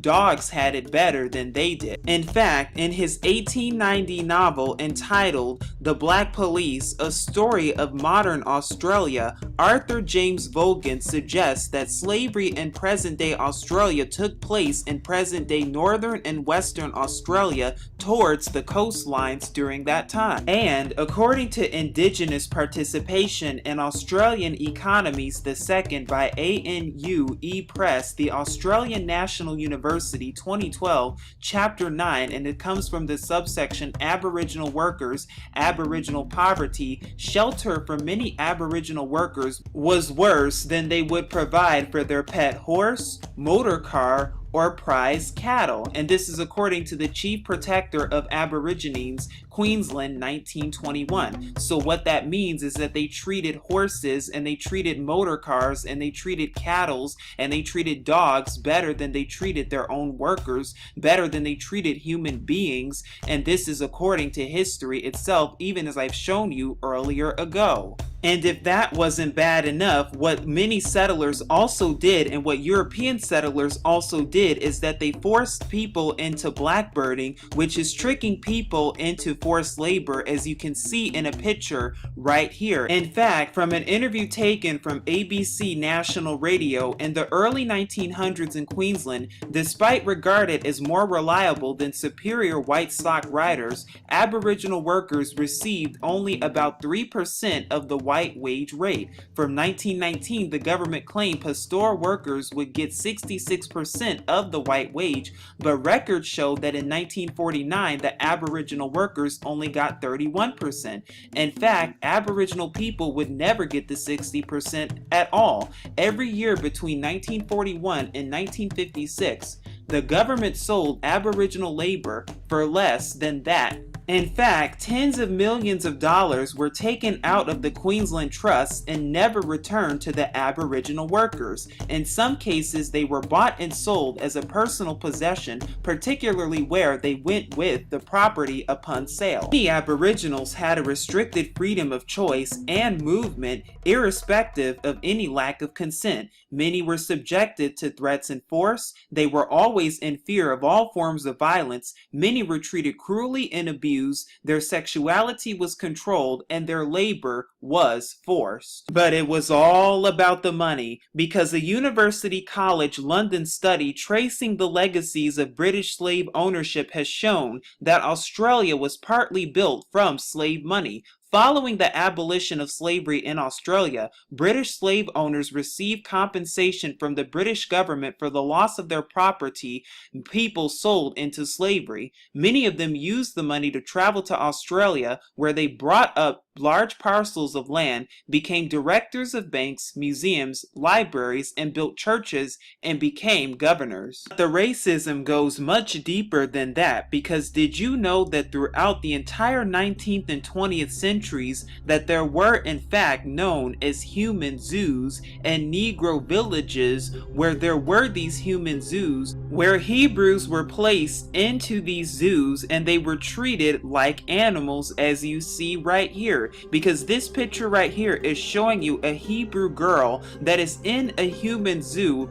back in Brussels, Belgium as of 1958. And yes, these actually existed not too long ago, because this picture was taken not even hardly 70 years ago. So you can only imagine the cruel harshness that these people had to go through, that the real biblical Israelites had to go through. Because here's a picture of Otabinga, who is a Congolese woman wrestling with an orangutan at the Bronx Zoo, New York at a 1906 display. And many times they were placed with monkeys, and many times they were placed with orangutans and gorillas because of Charles Darwinism, not to mention the false theory of evolution, which we know is in fact false. In fact, many of these human displays and many of these human zoos featured naked women, and the women were often depicted naked at these human zoos, because these people did not regard them as humans, and they did not regard them as people, but rather as animals and rather as specimens. And mind you, these Hebrew people were taken from their children, taken from their home, and taken from their families, only to get laughed at by a people who hated them. Many of the Hebrews that were placed into these human zoos were also depicted as circus performers, entertainers, and whatever deemed necessary, and whatever talents that they had in order to be exploited, kind of like what we see today. Has anything really changed? Has anything really changed since then? It doesn't look like it, because here I am showing you a picture of the tribe of genuine Ubangi savages, according to them, because they thought it was a joke and they placed it on postcards and they shared it everywhere, even with their friends, because they had no remorse whatsoever, not even an apology for what they have done to the Hebrew people and the real biblical Israelites. Because what's also not shared in your history textbooks, in your Zionist written textbooks,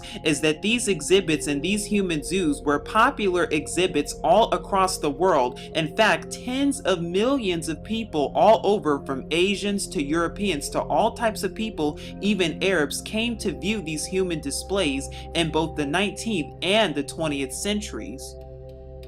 But it wasn't just the so-called black people who experienced this either, it was also native peoples as well, because here at the 1904 World's Fair, 2,000 primitive peoples were on display. The purpose of the display was to demonstrate the superiority of the white Americans, who had evolved further according to them, and according to anthropologist W.J. McGee designed the display From the Century for Young People by ABC Peter Jennings.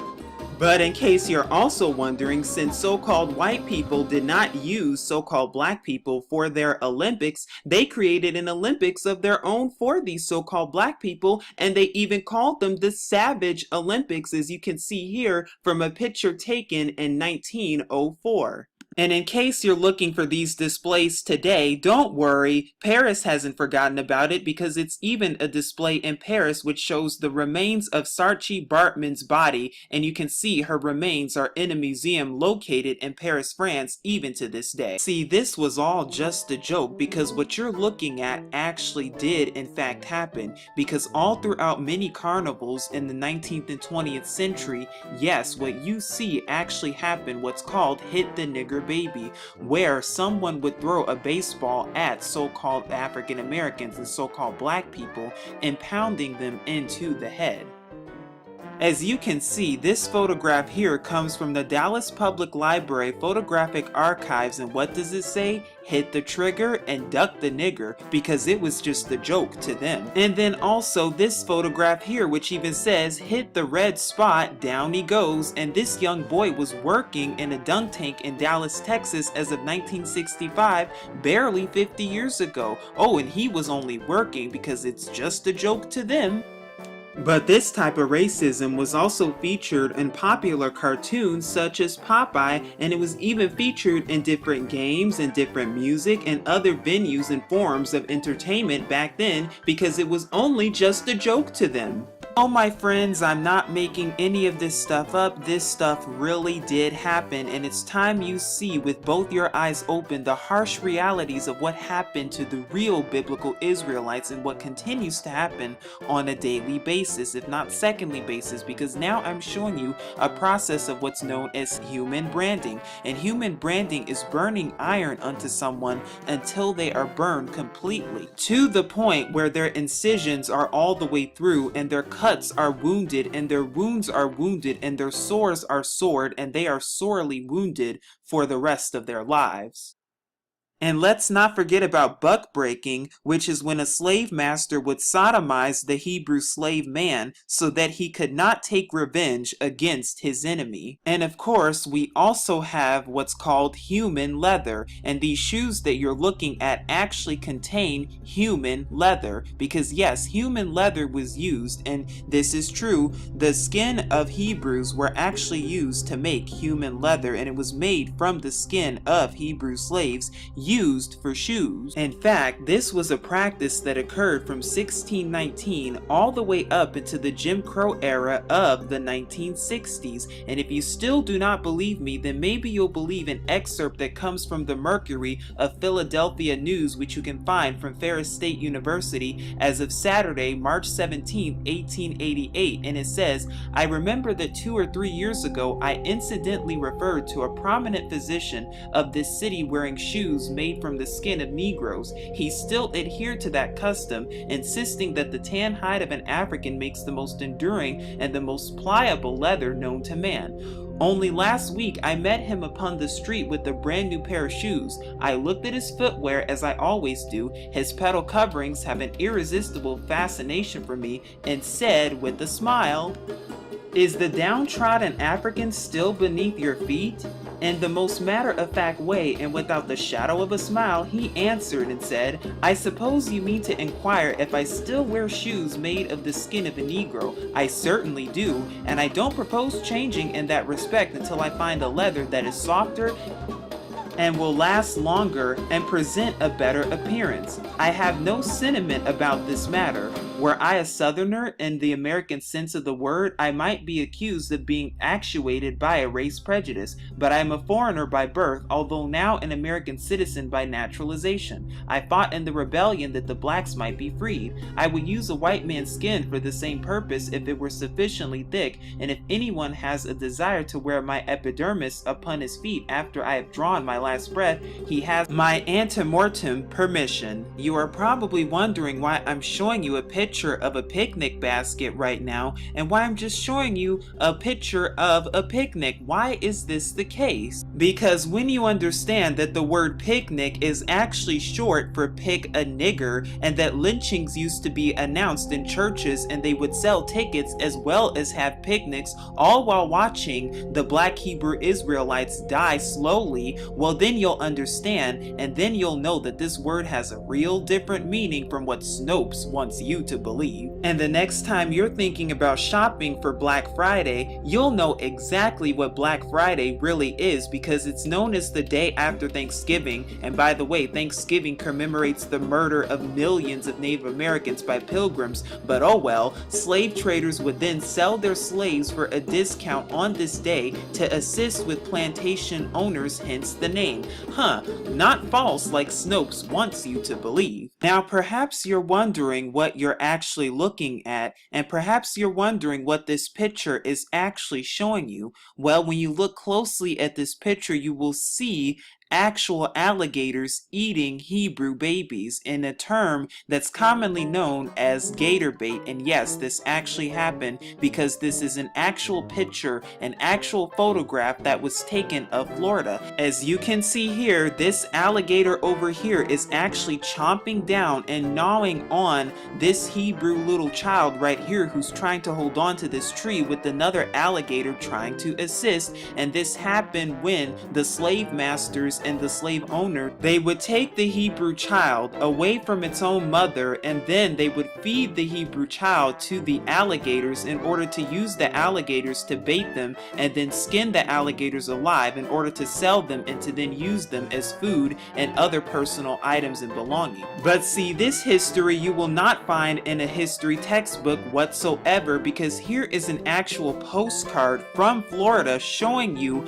of actual alligator bait and Hebrew children being fed to actual alligators. And it doesn't stop there, because this is actually showing you an advertisement which even shows you what alligator bait and gator bait, they thought it was a joke.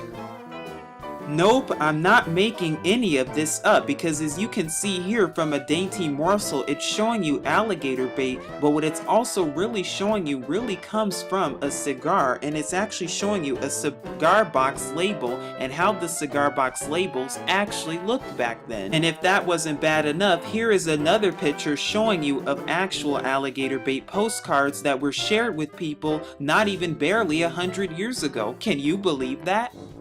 Don't worry, it only gets worse from here, because now I'm showing you actual farm fans of actual gator bait terms that was used on these farm fans, and I would not be surprised if they were used in churches as well in the state of Florida, and it wasn't just Florida, it was also Louisiana. Here is another farm fan, and as you can see, this farm fan shows you another one of alligator baits that was commonly used in Florida, because it was all used for jokes and it was all used for games because they thought it was a joke. And when you know and understand what alligators really are and what the seed of alligators really is, then you start to understand exactly how spiritual all of this really is. But if you do not know what I'm talking about, then I highly recommend you watch my video, Are Dinosaurs Real? Because then you'll know exactly what I mean. But they even used alligator bait, and they even joked about it, and they even wrote songs and plays and musicals about it, because I'm even showing you a pamphlet that features the exact same thing. I wonder what they were really using it for. And don't worry, you could always ensure that you would have a perfect writing utensil, because here's a 1960s alligator pencil holder with the black baby in its mouth. I wonder how it got there. Were they just making it up? Is it all a great big hoax, or are they trying to tell you something? Because yes, gator bait was the practice of using little Hebrew children as bait to catch alligators, and it was done during the slave times in Florida and Louisiana and other parts in the American South, whether you want to believe it or not.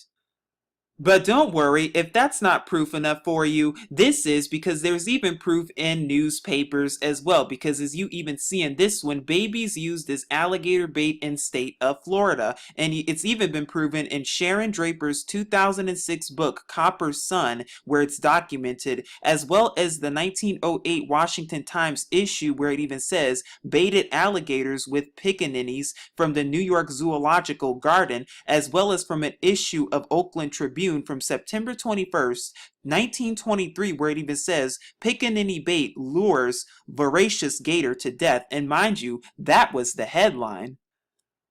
But you don't have to worry, because even the Library of Congress also features the same thing from an article in Kilmore Free Press dated back from June 1st of 1911. And don't you worry, because it wasn't just in America. Oh no, this was going on in other places such as India as well, because it even says lured by babies, how British sportsmen hunt crocodiles in India. And how did they do that? It says we used to have great sport in India going out after crocodiles with Hindu babies for bait, or was it Hebrew babies for bait? And the baby wasn't even baited on a hook like a minnow or a fish worm. And where did they get these babies from? They got it from their mothers, but they didn't care because it was just a sport to them. But why? Why is the question. Why seems to remain the question that we have. Why did all of this evil come upon this one group of people? Why all of this affliction and torture and pain and hurt among this one group of people? Well, scripture tells us in the book of Yirmiyahu, or Jeremiah chapter 16 verses 10 through 13, where it says,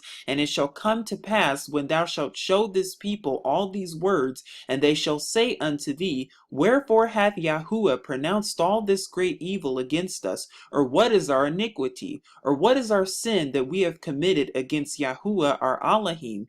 Then shalt thou say unto them, Because your fathers have forsaken me, saith Yahuwah, and have walked after other gods, and have served them, and have worshipped them, and have forsaken me, and have not kept my law, and ye have done worse than your fathers, for behold, ye walk every one after the imagination of his evil heart, that they may not hearken unto me. Therefore will I cast you out of this land into a land that ye know not, neither ye nor your fathers, and there shall ye serve other gods day and night, where I will not show you favor." And also the book of Baruch tells you the same thing. But see, they had to take that book out of the KJV today because they don't want you to know the truth. But Baruch chapter 2 verses 30 says, "For I knew that they would not hear me, because it is a stiff-necked people, but in the land of their captivities they shall remember themselves." And do not worry, because there is always hope, and there is a way to fix all of this. There is a solution and remedy to all of this, and we're going to go over it in just a second. Do not worry, Yashar'al, do not worry, Israel, because our redemption draweth nigh. Leviticus chapter 26. "But if ye will not hearken unto me, and will not do all these commandments, and if ye shall despise my statutes, or if your soul abhor my judgments, so that ye will not do all my commandments, but that ye break my covenant, I also will do this unto you. I will even appoint over you terror, consumption, and the burning ague, that shall consume the eyes, and cause sorrow of heart. And ye shall sow your seed in vain, for your enemies shall eat it. And I will set my face against you, and ye shall be slain before your enemies. They that hate you shall reign over you, and ye shall flee when none pursueth you. And if ye will not yet for this hearken unto me, then I will punish you 7 times more for your sins. And I will break the pride of your power, and I will make your heaven as iron, and your earth as brass. And your strength shall be spent in vain, for your land shall not yield her increase, neither shall the trees of the land yield their fruits.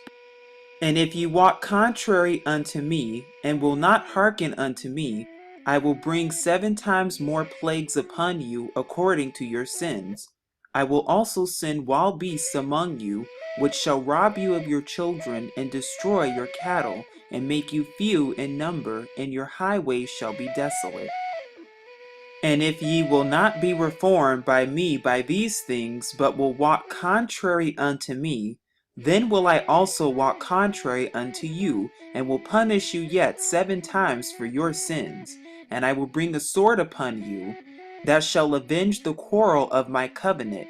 And when ye are gathered together within your cities, I will send the pestilence among you, and ye shall be delivered into the hand of the enemy. And when I have broken the staff of your bread, 10 women shall bake your bread in one oven, and they shall deliver you your bread again by weight, and ye shall eat and not be satisfied. And if ye will not for all this hearken unto me, but walk contrary unto me, then I will walk contrary unto you also in fury, and I, even I, will chastise you 7 times for your sins. And ye shall eat the flesh of your sons, and the flesh of your daughters shall ye eat.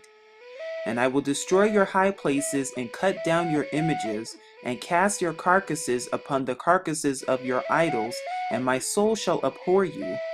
And I will make your cities waste, and bring your sanctuaries into desolation, and I will not smell the savor of your sweet odors. And I will bring the land into desolation, and your enemies which dwell therein shall be astonished at it. And I will scatter you among the heathen, and will draw out a sword after you, and your land shall be desolate, and your cities waste. Then shall the land enjoy her Sabbaths as long as it lieth desolate. And ye be in your enemy's land, even then shall the land rest, and enjoy her Sabbaths. As long as it lieth desolate, it shall rest, because it did not rest in your Sabbaths, when ye dwelt upon it.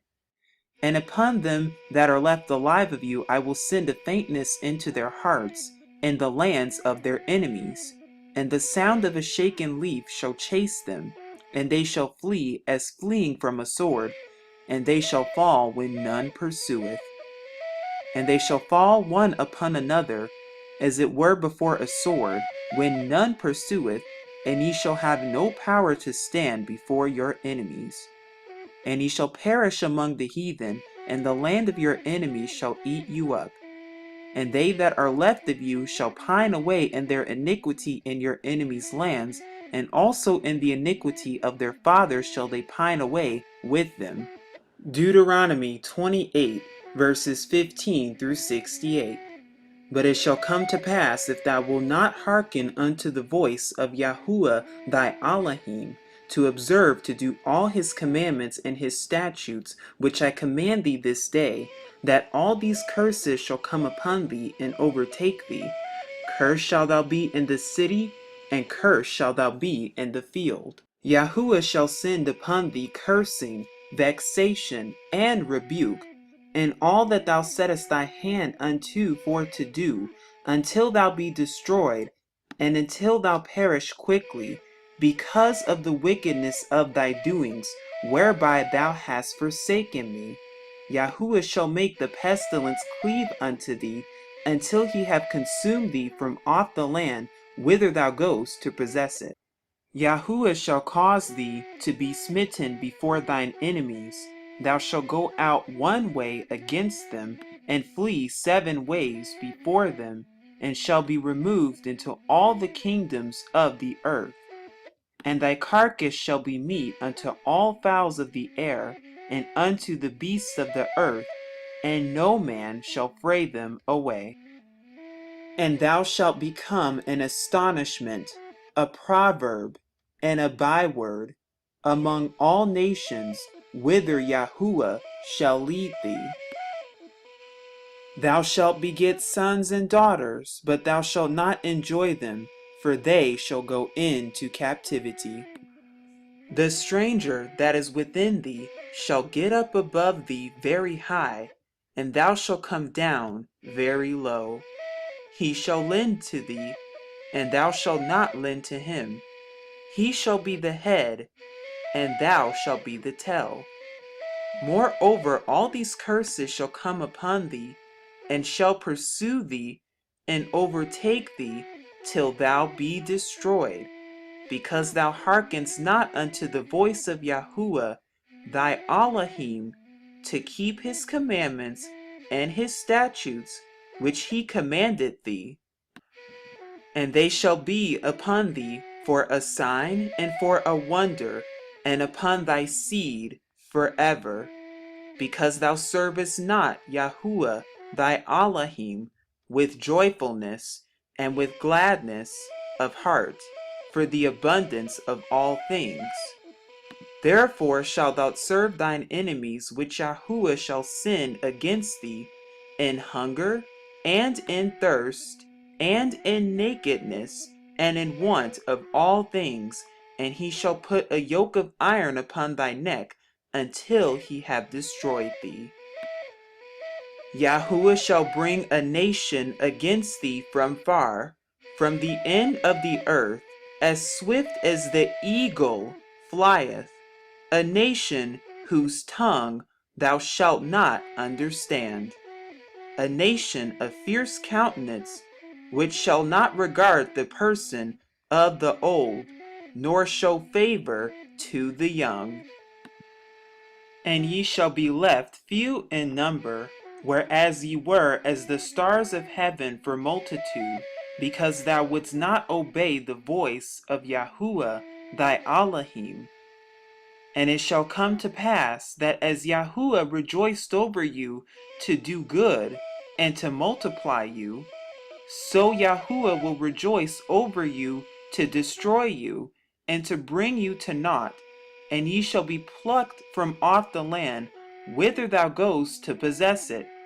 And Yahuwah shall scatter thee among all people, from the one end of the earth even unto the other.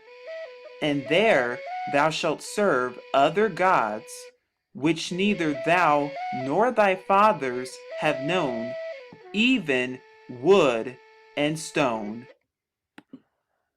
And among these nations shalt thou find no ease, neither shall the sole of thy foot have rest. But Yahuwah shall give thee there a trembling of heart, and failing of eyes, and sorrow of mind. And thy life shall hang in doubt before thee. And thou shalt fear day and night, and shalt have none assurance of thy life. In the morning thou shalt say, Would Elohim it were even, and at even thou shalt say, Would Elohim it were morning. For the fear of thine heart wherewith thou shalt fear, and for the sight of thine eyes which thou shalt see. And Yahuwah shall bring thee into Egypt again with ships, by the way whereof I spake unto thee. Thou shalt see it no more again, and there ye shall be sold unto your enemies for bondmen and bondwomen, and no man shall buy you. But the question still remains, so-called African Americans, so-called black people, why? Why did all of this happen to you at such an unprecedented rate? Why all of this pain and all of this hurt and all of this torture like never before? Because you did not keep the covenant with your Father Yahuwah in heaven. You did not keep the law, statutes, and commandments that he has commanded your ancestors. And because you did not keep the law, statutes, and commandments, you were sold into slavery. Because you did not keep the law, statutes, and commandments, you had the KKK brutalize you and beat you and murder you to death. Because you did not keep the law, statutes, and commandments, you had lynching going on back then and even today. And by the way, in case you did not know, the real Messiah of the New Testament, whom the world ignorantly calls Jesus, because the real name of the Messiah in Hebrew is Yahusha, was in fact hung on a tree. And there are actual scriptures to prove this in the New Testament, that yes, the real Messiah, who's black by the way, and there's scriptures for that as well, was in fact hung on a tree. Well, who are the only group of people you know in history who were hung on trees? I'll let this video answer that question. Because you did not follow the law, statutes, and commandments, Christianity was shoved down your throats so that your enemies could oppress you. Because you did not tithe every 3 years like you were supposed to, that is the reason why you have your Creflo got your dollars and your TD Snakes and all of those Christian Zionists at the top who are Zionist funded, who are lying to you and telling you that tithing has everything to do with money and giving it to a pimpin' pastor, even though scripture itself tells you that it has to do with food and giving food to the poor. Because you did not keep the covenant, that is why you have fake Jewish Khazars who are masquerading around pretending to be you, and they are in your land with your culture, and they have the Torah from your father that was given to you, which is why you are constantly told that the Torah and the Old Testament is only for the Jewish people, and your Christian pastor continues to shove down your throat, who's probably Zionist funded by the way, that the law is done away with so that your enemies can continue to rule over you and oppress you and continue to shove Christianity down your throat and the doctrine of love and forgiveness down your throat under Christianity so that they can continue to rule over you. You have been lied to for centuries, and you have been told by your enemies that your language does not matter because yes, Hebrew is your native tongue. You have been told that your history does not matter because yes, the Old Testament is in fact your history about you because yes, the Bible is a history book about Hebrew people. It is not a religious book about Jewish or Christian people. You've been told that your culture does not matter, which is your Torah, and you've been told that your heritage does not matter, which is why you borrow the customs and the traditions of your enemies, such as these holidays, and you have been told that you do not matter whatsoever. Not anymore.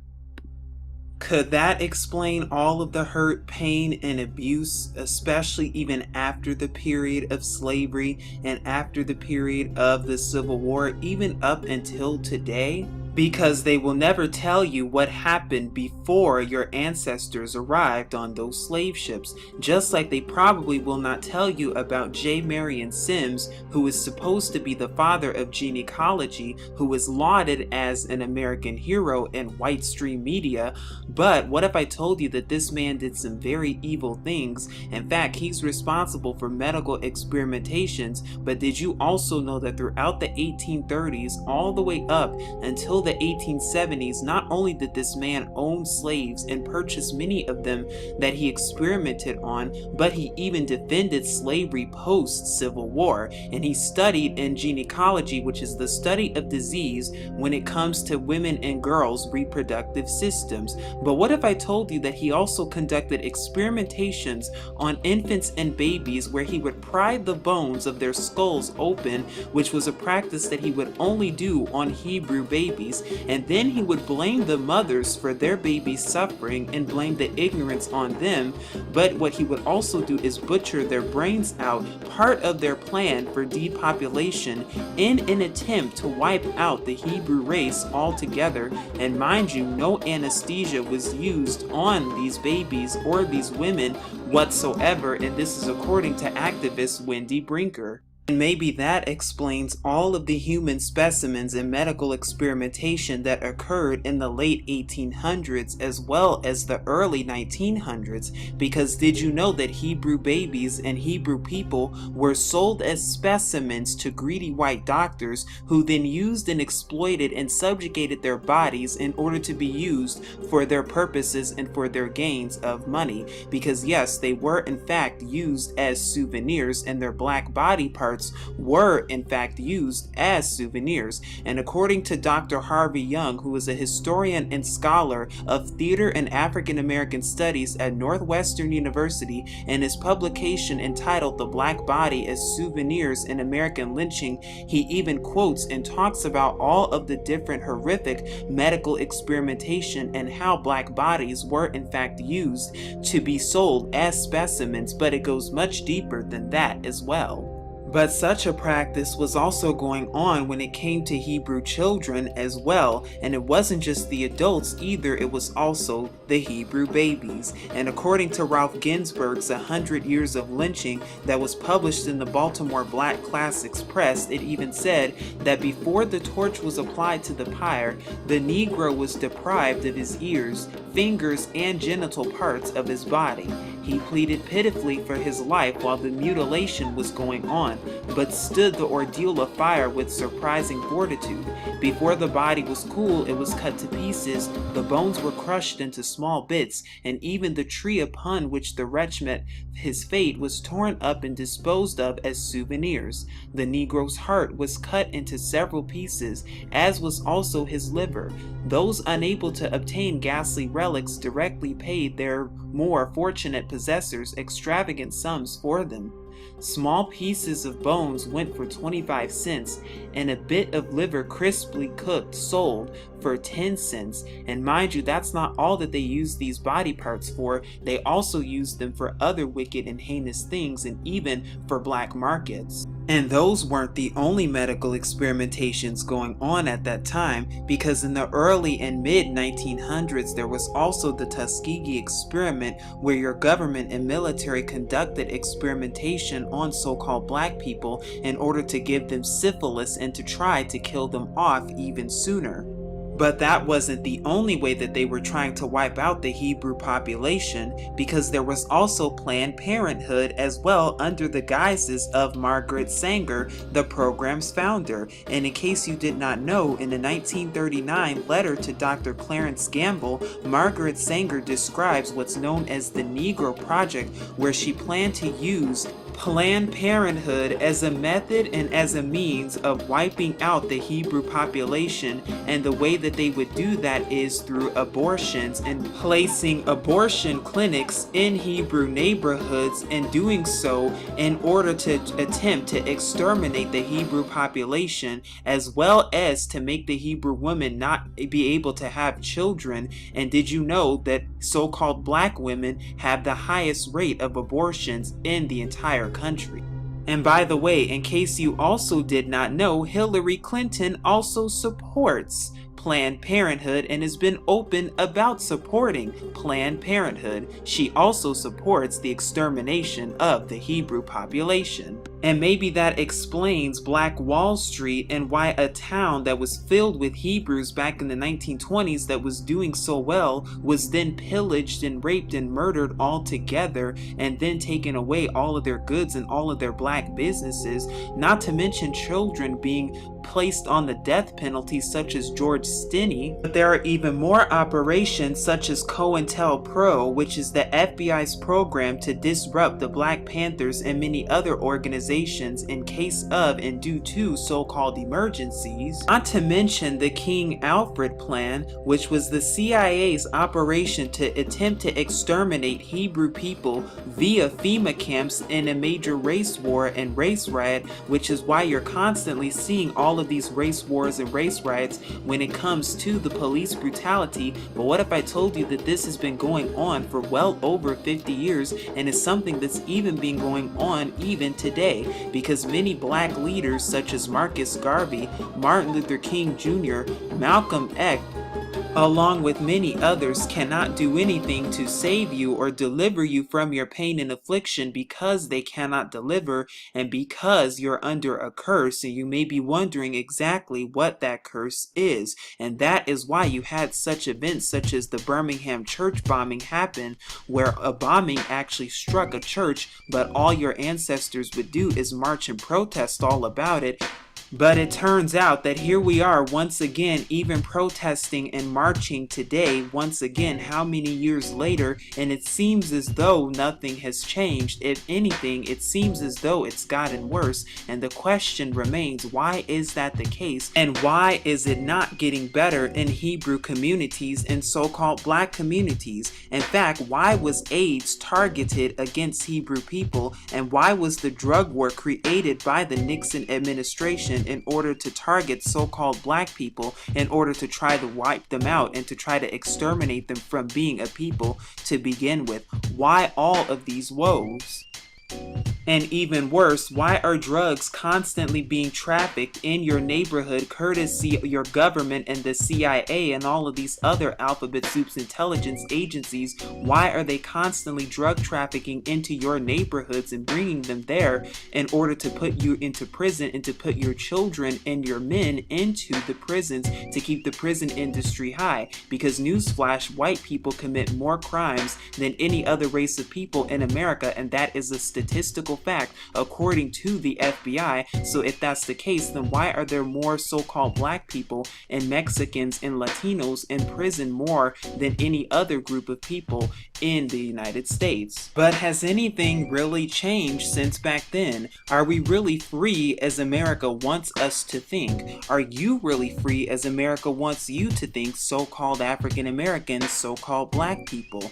Well, according to Michelle Alexander, not exactly, because her research has led her to conclude that there are more Hebrew people who are incarcerated today than there were enslaved back in 1850, over 150 years ago. So let that sink in for a second. But that's not the only thing.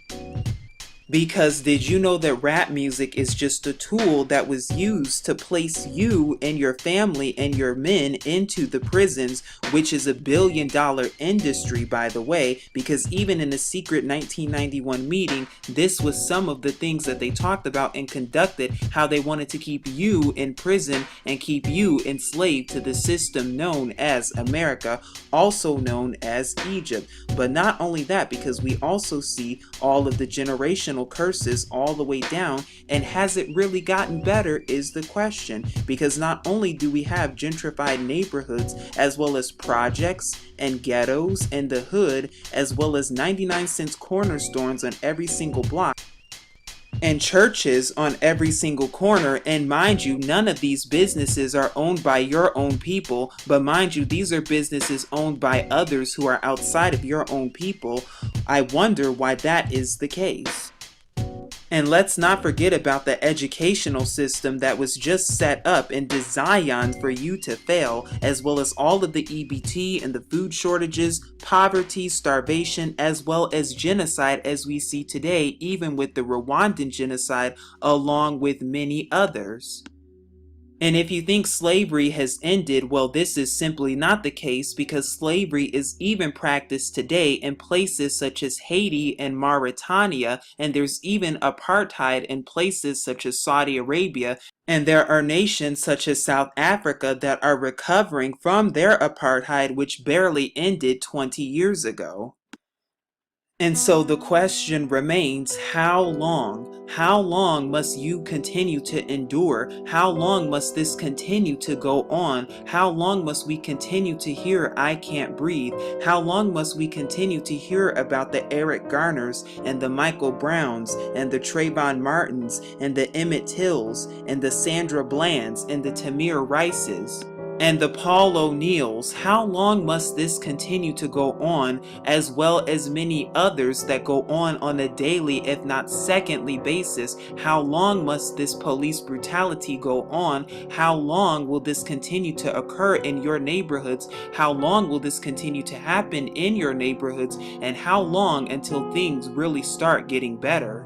Because while your government wants you to believe that you're really free and that you really have rights and that you're really a someone, in their eyes you are still 3/5 of a human being. In their eyes you are still worth only 60% compared to everyone else. In their eyes you are worth nothing more than the life of a dog. In their eyes you are worth nothing more than the life of a cow. And that is just the darn truth. But what is the solution? Because you already tried marching and that didn't work. You tried protesting and that didn't work. You tried religion and that didn't work. You tried begging and pleading and singing and hoping and praying to God and Lord and Jesus, but that's still not working. You even tried to blend in, hoping that they would accept you as a human being, but yet to find out that they not only stole and took away your gifts and talents and gave you none of the credit for it, but yet they still regard you as someone who is not even to be regarded, which is why there is a such thing as microaggressions. You even tried to mix in with them and tried to blend cultures together and tried to learn about their cultures, hoping that they would accept you, only to find out that this was the exact opposite. You also tried forgiving and moving on from all of this, hoping that if you just forget about it, that it would take away all of the pain, hurt, and neglect, but that also did not work either. Still, there is nothing. So, what's the solution then? And is there really a way for all of this to change? And if so, what exactly is the solution? So what is the solution then? What is the remedy to all of this? And will you continue to be enslaved and tortured forever? What is the real solution to all of this? Because the good news is there is a solution indeed, and there is a remedy to all of this, and you're going to see exactly what it is.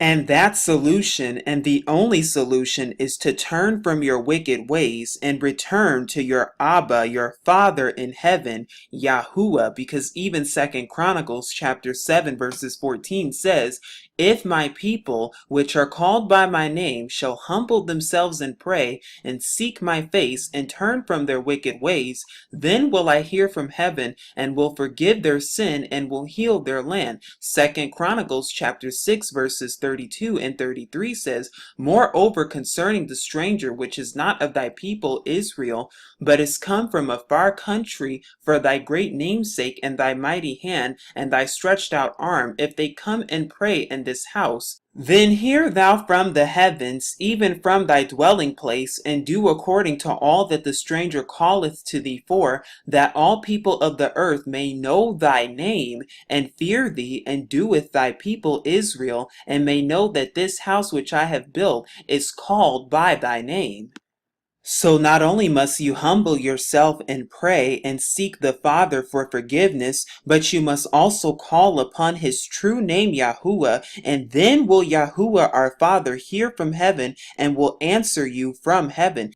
And even Leviticus chapter 26 verses 40 through 46 in the 1611 King James Version, where there is no letter J whatsoever, says, "If they shall confess the iniquity of their fathers with their trespass which they trespassed against me, and that also they have walked contrary unto me, and that I also have walked contrary unto them, and have brought them into the land of their enemies, if then their uncircumcised hearts be humbled, and then they accept of the punishment of their iniquity, then will I remember my covenant with Jacob, and also my covenant with Isaac, and also my covenant with Abraham will I remember, and I will remember their land.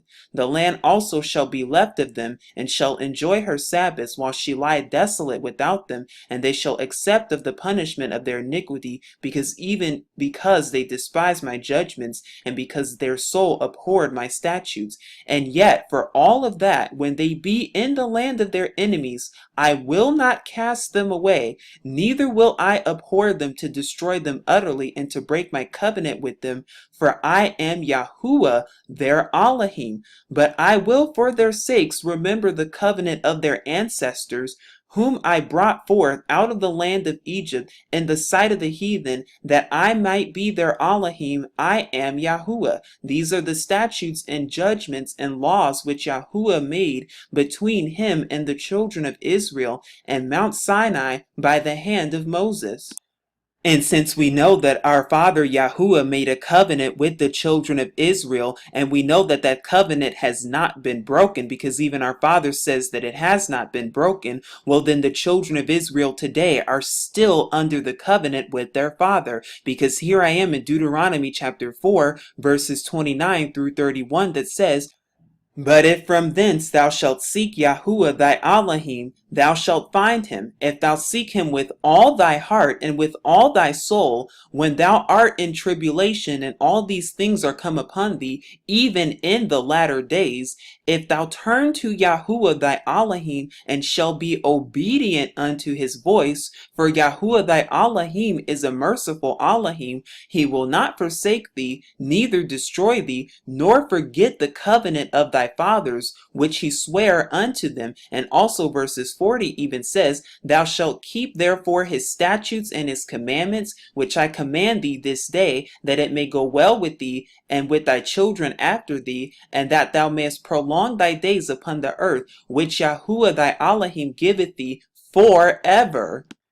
You have been lied to for so long, and you have been told that the law is done away with, when this is simply not the case, because even Deuteronomy chapter 30 verses 1 through 6 say, "And it shall come to pass, when all these things are come upon thee, the blessing and the curse which I've set before thee, and thou shalt call them to mind among all the nations whither Yahuwah thy Elohim hath driven thee, and shalt return unto Yahuwah thy Elohim, and shalt obey his voice according to all that I command thee this day, thou and thy children with all thine heart and with all thy soul, that then Yahuwah thy Elohim will turn thy captivity and have compassion upon thee, and will return and gather thee from all the nations whither Yahuwah thy Elohim hath scattered thee. If any of thine be driven out unto the outmost parts of heaven, from thence will Yahuwah thy Elohim gather thee, and from thence will he fetch thee. And Yahuwah thy Elohim will bring thee into the land which thy fathers possessed, and thou shalt possess it, and he will do thee good and multiply thee above thy fathers. And Yahuwah thy Elohim will circumcise thine heart and the heart of thy seed, to love Yahuwah thy Elohim with all thine heart and with all thy soul, that thou mayest live. But in order for that to happen, you must fully turn to your Father Yahuwah. You must fully return to the Father Yahuwah in heaven, so that he can forgive you of your sins and get away from all of these paganisms. Get away from the cross.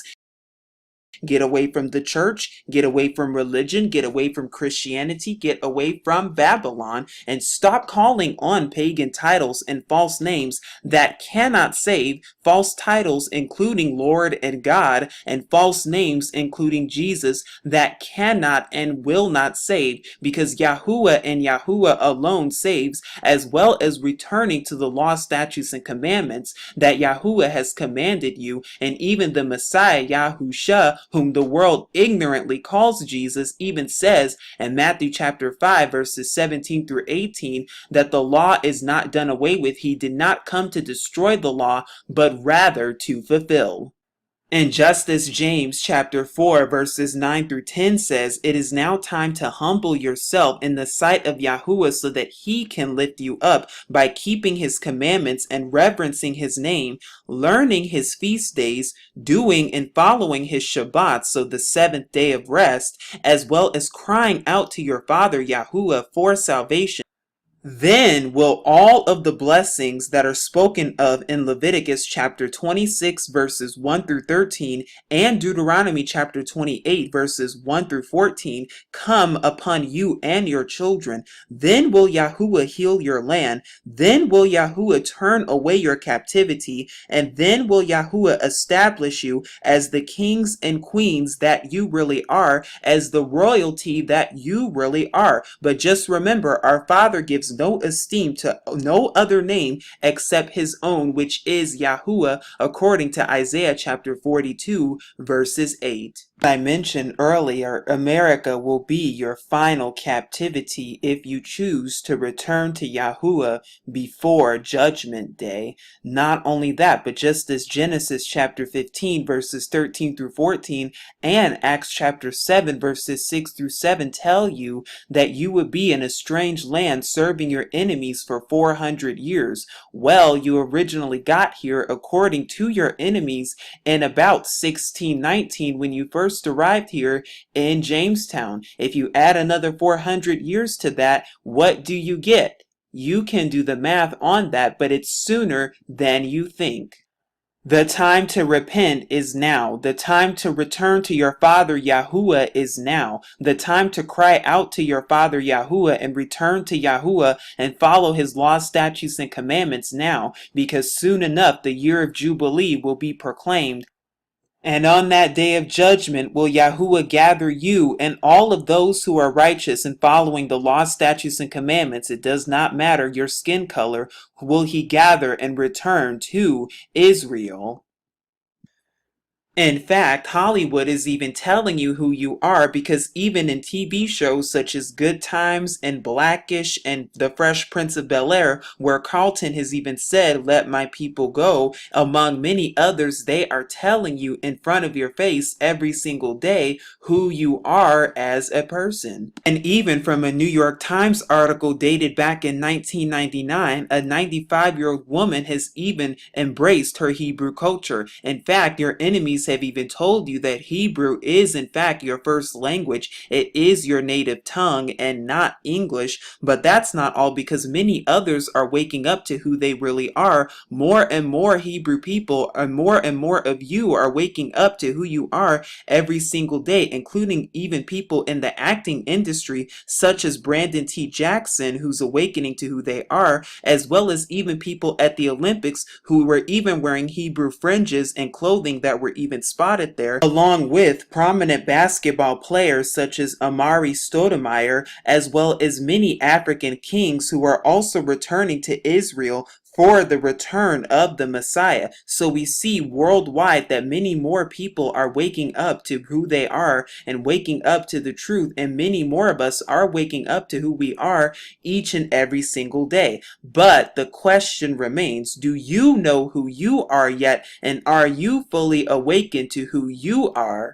Because now that we know that African Americans are in fact the real biblical Israelites that scripture talks about, but what about all of the others who were scattered across the four corners of the earth? Who else is considered Israel? Because the 12 tribes chart is in fact false. Other biblical Israelites today include black peoples who are residing in the Caribbean, Central America, and in South American communities, included but not limited to black or Afro Puerto Ricans, Haitians, Jamaicans, Cubans, Dominicans, Mexicans,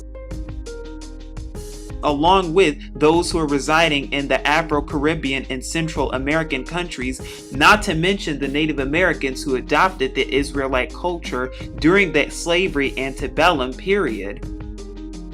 But there are also blacks in South America who are also biblical Israelites of today, including but not limited to Afro-Brazilians, Afro-Venezuelans, Afro-Guyanese, and many more who are in South America as well as black Europeans who are residing in the United Kingdom, France, Germany, and etc.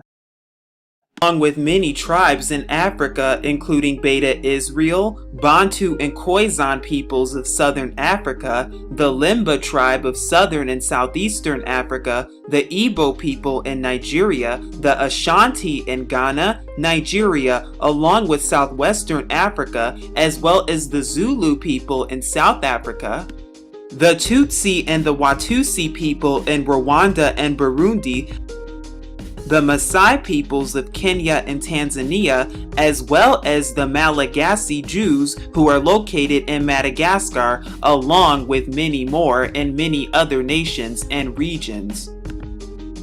And for Asia, we have the Black Hebrews who are currently residing in Dimona, Israel, not to mention Batak Israel of Indonesia, the Malabar Jews who are in India, Bain Israel of India, the Bani Manashi or the Shinlung tribe of India, Burma, and Bangladesh, the Mizo tribe of Bangladesh, the Kashmiri people of India, the Canaanites in southwestern India, the Metevo in Sri Lanka, the Andamanese in India and Sri Lanka, as well as the Pashtuns and the Yusufzai in Afghanistan.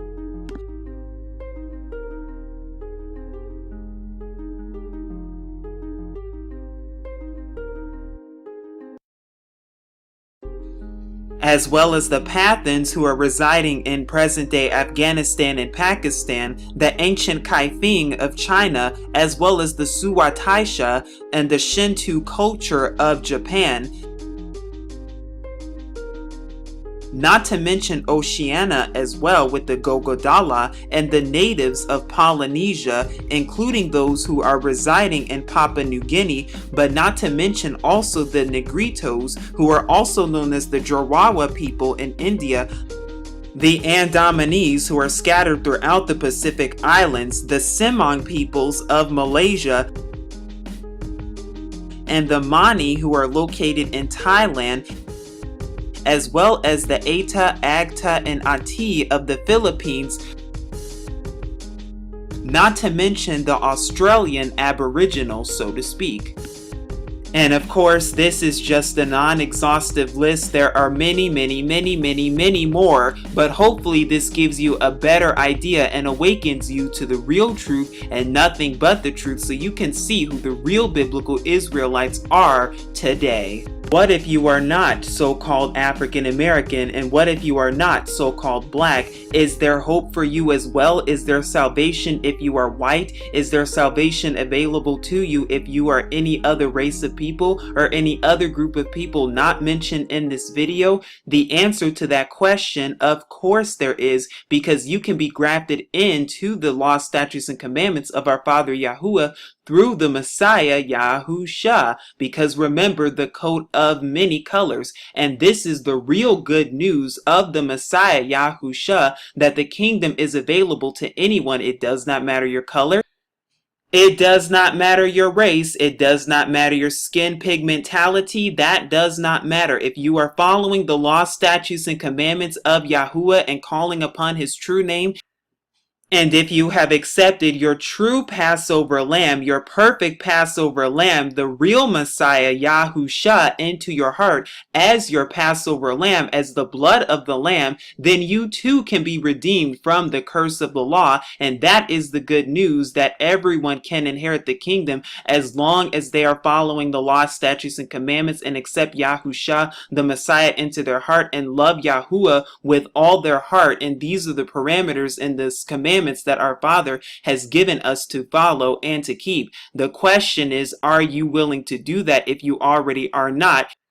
And the question is, are you ready to accept salvation? Because remember this, Yahuwah is salvation. Isaiah chapter 58 verses 9. Then shalt thou call, and Yahuwah shall answer. Thou shalt cry, and he shall say, Here I am. Jeremiah chapter 16 verses 14 through 15. Therefore, behold, the days come, saith Yahuwah, that it shall no more be said, Yahuwah liveth, that brought up the children of Israel out of the land of Egypt, but Yahuwah liveth, that brought up the children of Israel from the land of the north, and from all the lands whither he had driven them, and I will bring them again into the land that I gave unto their fathers. Baruch chapter 2 verses 31 through 35. And shall know that I am Yahuwah their Elohim, for I will give them an heart and ears to hear, and they shall praise me in the land of their captivity, and think upon my name, and return from their stiff neck and from their wicked deeds, for they shall remember the way of their fathers, which sinned before Yahuwah. And I will bring them again into the land which I promised with an oath unto their fathers, Abraham, Isaac, and Jacob, and they shall be lords of it, and I will increase them, and they shall not be diminished. And I will make an everlasting covenant with them to be their Elohim, and they shall be my people, and I will no more drive my people of Israel out of the land that I have given them. Jeremiah chapter 30 verses 17 through 22. For I will restore health unto thee, and I will heal thee of thy wounds, saith Yahuwah, because they called thee an outcast, saying, This is Zion, whom no man seeketh after. Thus saith Yahuwah, Behold, I will bring again the captivity of Jacob's tents, and have compassion on his dwelling places, and the city shall be builded upon her own heap, and the palace shall remain after the manner thereof. And out of them shall proceed thanksgiving, and the voice of them that make merry, and I will multiply them, and they shall not be few. I will also esteem them, and they shall not be small. Their children also shall be as aforetime, and their congregation shall be established before me, and I will punish all that oppress them. and their nobles shall be of themselves, and their governor shall proceed from the midst of them, and I will cause him to draw near, and he shall approach unto me. For who is this that engaged his heart to approach unto me, saith Yahuwah? And ye shall be my people, and I will be your Elohim. Isaiah chapter 11, verses 11 through 16. And it shall come to pass in that day that Yahuwah shall set his hand again the second time to recover the remnant of his people, which shall be left from Assyria, and from Egypt, and from Pathros, and from Cush, and from Elam, and from Shinar, and from Hamath, and from the islands of the sea. And he shall set up an ensign for the nations, and shall assemble the outcasts of Israel, and gather together the dispersed of Judah from the four corners of the earth. The envy also of Ephraim shall depart, and the adversaries of Judah shall be cut off. Ephraim shall not envy Judah, and Judah shall not vex Ephraim.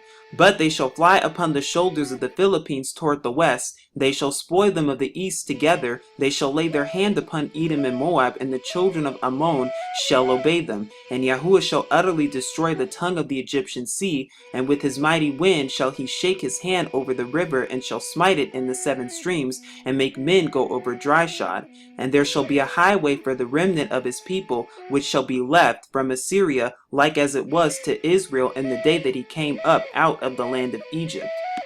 Joel chapter 3, verses 1 through 2. For behold, in those days and in that time, when I shall bring again the captivity of Judah and Jerusalem, I will also gather all nations, and will bring them down into the valley of Jehoshaphat, and will plead with them there for my people and for my heritage Israel, whom they have scattered among the nations, and parted my land.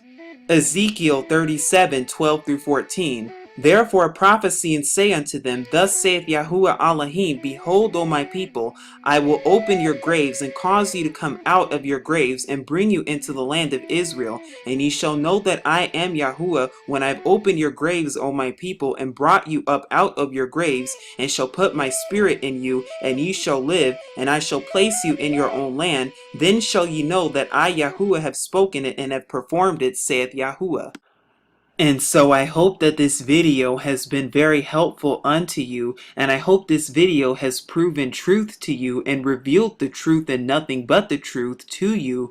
But I also hope that from this video you really start to seek Yahuwah, our true Father, and his true Son Yahusha, if you're already not, because now that you know who you are, just know that Israel, Yashar'al, our redemption, draweth nigh, and now is the time to rise, O Israel. This is Truth Unveiled here, saying peace, love, and as always, shalom. 'Cause I've broken free, escaping hell from the plantation on these minds, from the plantation in my life. I found the truth and nothing to lose, but these shackles deep inside no longer held captive in my mind. I'm never going back, no, I'm never going back. I'm never going back, no, I'm never going back. I'm never going back, no, I'm never going back. Never, never, never, ever, ever going back.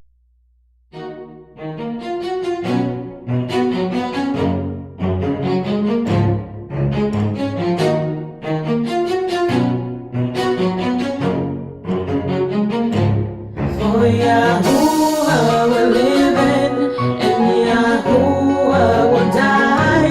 We gon' war, we gon' stand up, lift our hands to Yahuwah. Never again will I go back to man's traditions. Renewed mind, crossed over from one position to another. No excuses, I gotta do better than who I was, where I've been. Got a friend till the very end. Abba, have mercy with my plea. Save your daughter, set me free. He woke up my dry bones, gave me some headphones. Now I'm on this track singing unto thee, Yashar'al.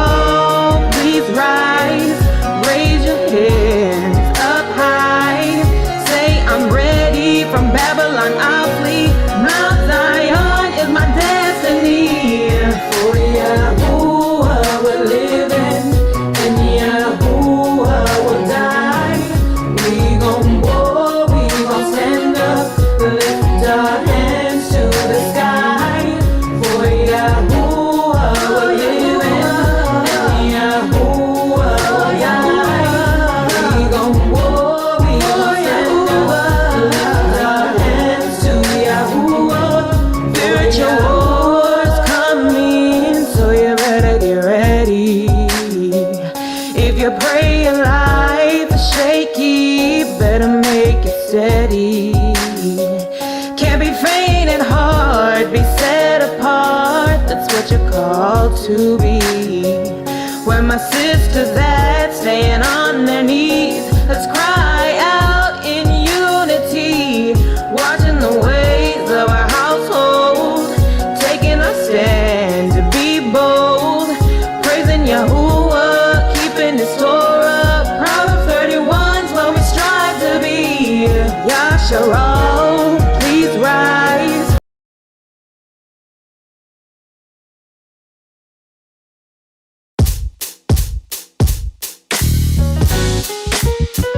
I was thinking, like, our people have been through so much, right? And you look at us and you're like, man, we still got our heads up high. The reality is it's all inside. And I hope this song is an encouragement to you. I got my sister Cameron Joy on the track. Yeah, uplift the people. I see you each day in my 9 to 5. Some of you raising yourself with no parents to find. You say it's real tough just to be respectful and kind. Can't find our culture, your identity's blind. Young people, hey, you got what it takes and your life is not a waste. Look in the mirror, stare yourself in the face. Being who you are says you are something great. I know the music and the movies are creating future damage, but there's more inside of you, a life above average. Time to form new habits and practice, you're so talented. God wants to do amazing things, you can't fathom it. Got to keep your head up high. I understand the pain you feel inside. Hold yourself up, you don't have to cry.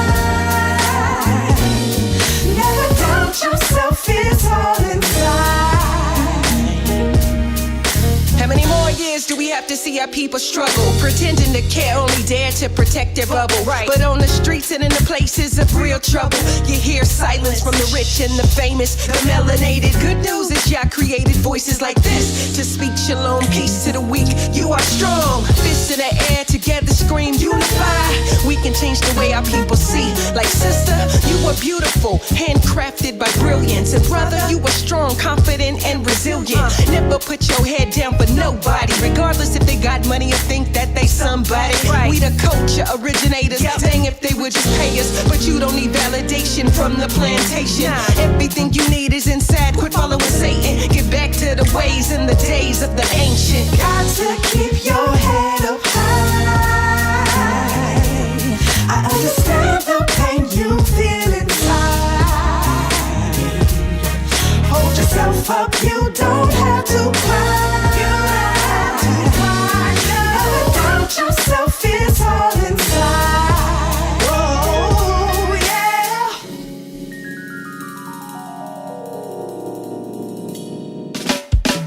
Don't walk around carrying shame. It's time to get them shackles right off of your brain. You are fearfully and wonderfully made, so keep on doing your thing. Come on.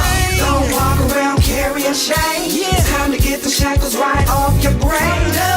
You are fearfully and wonderfully made, so keep on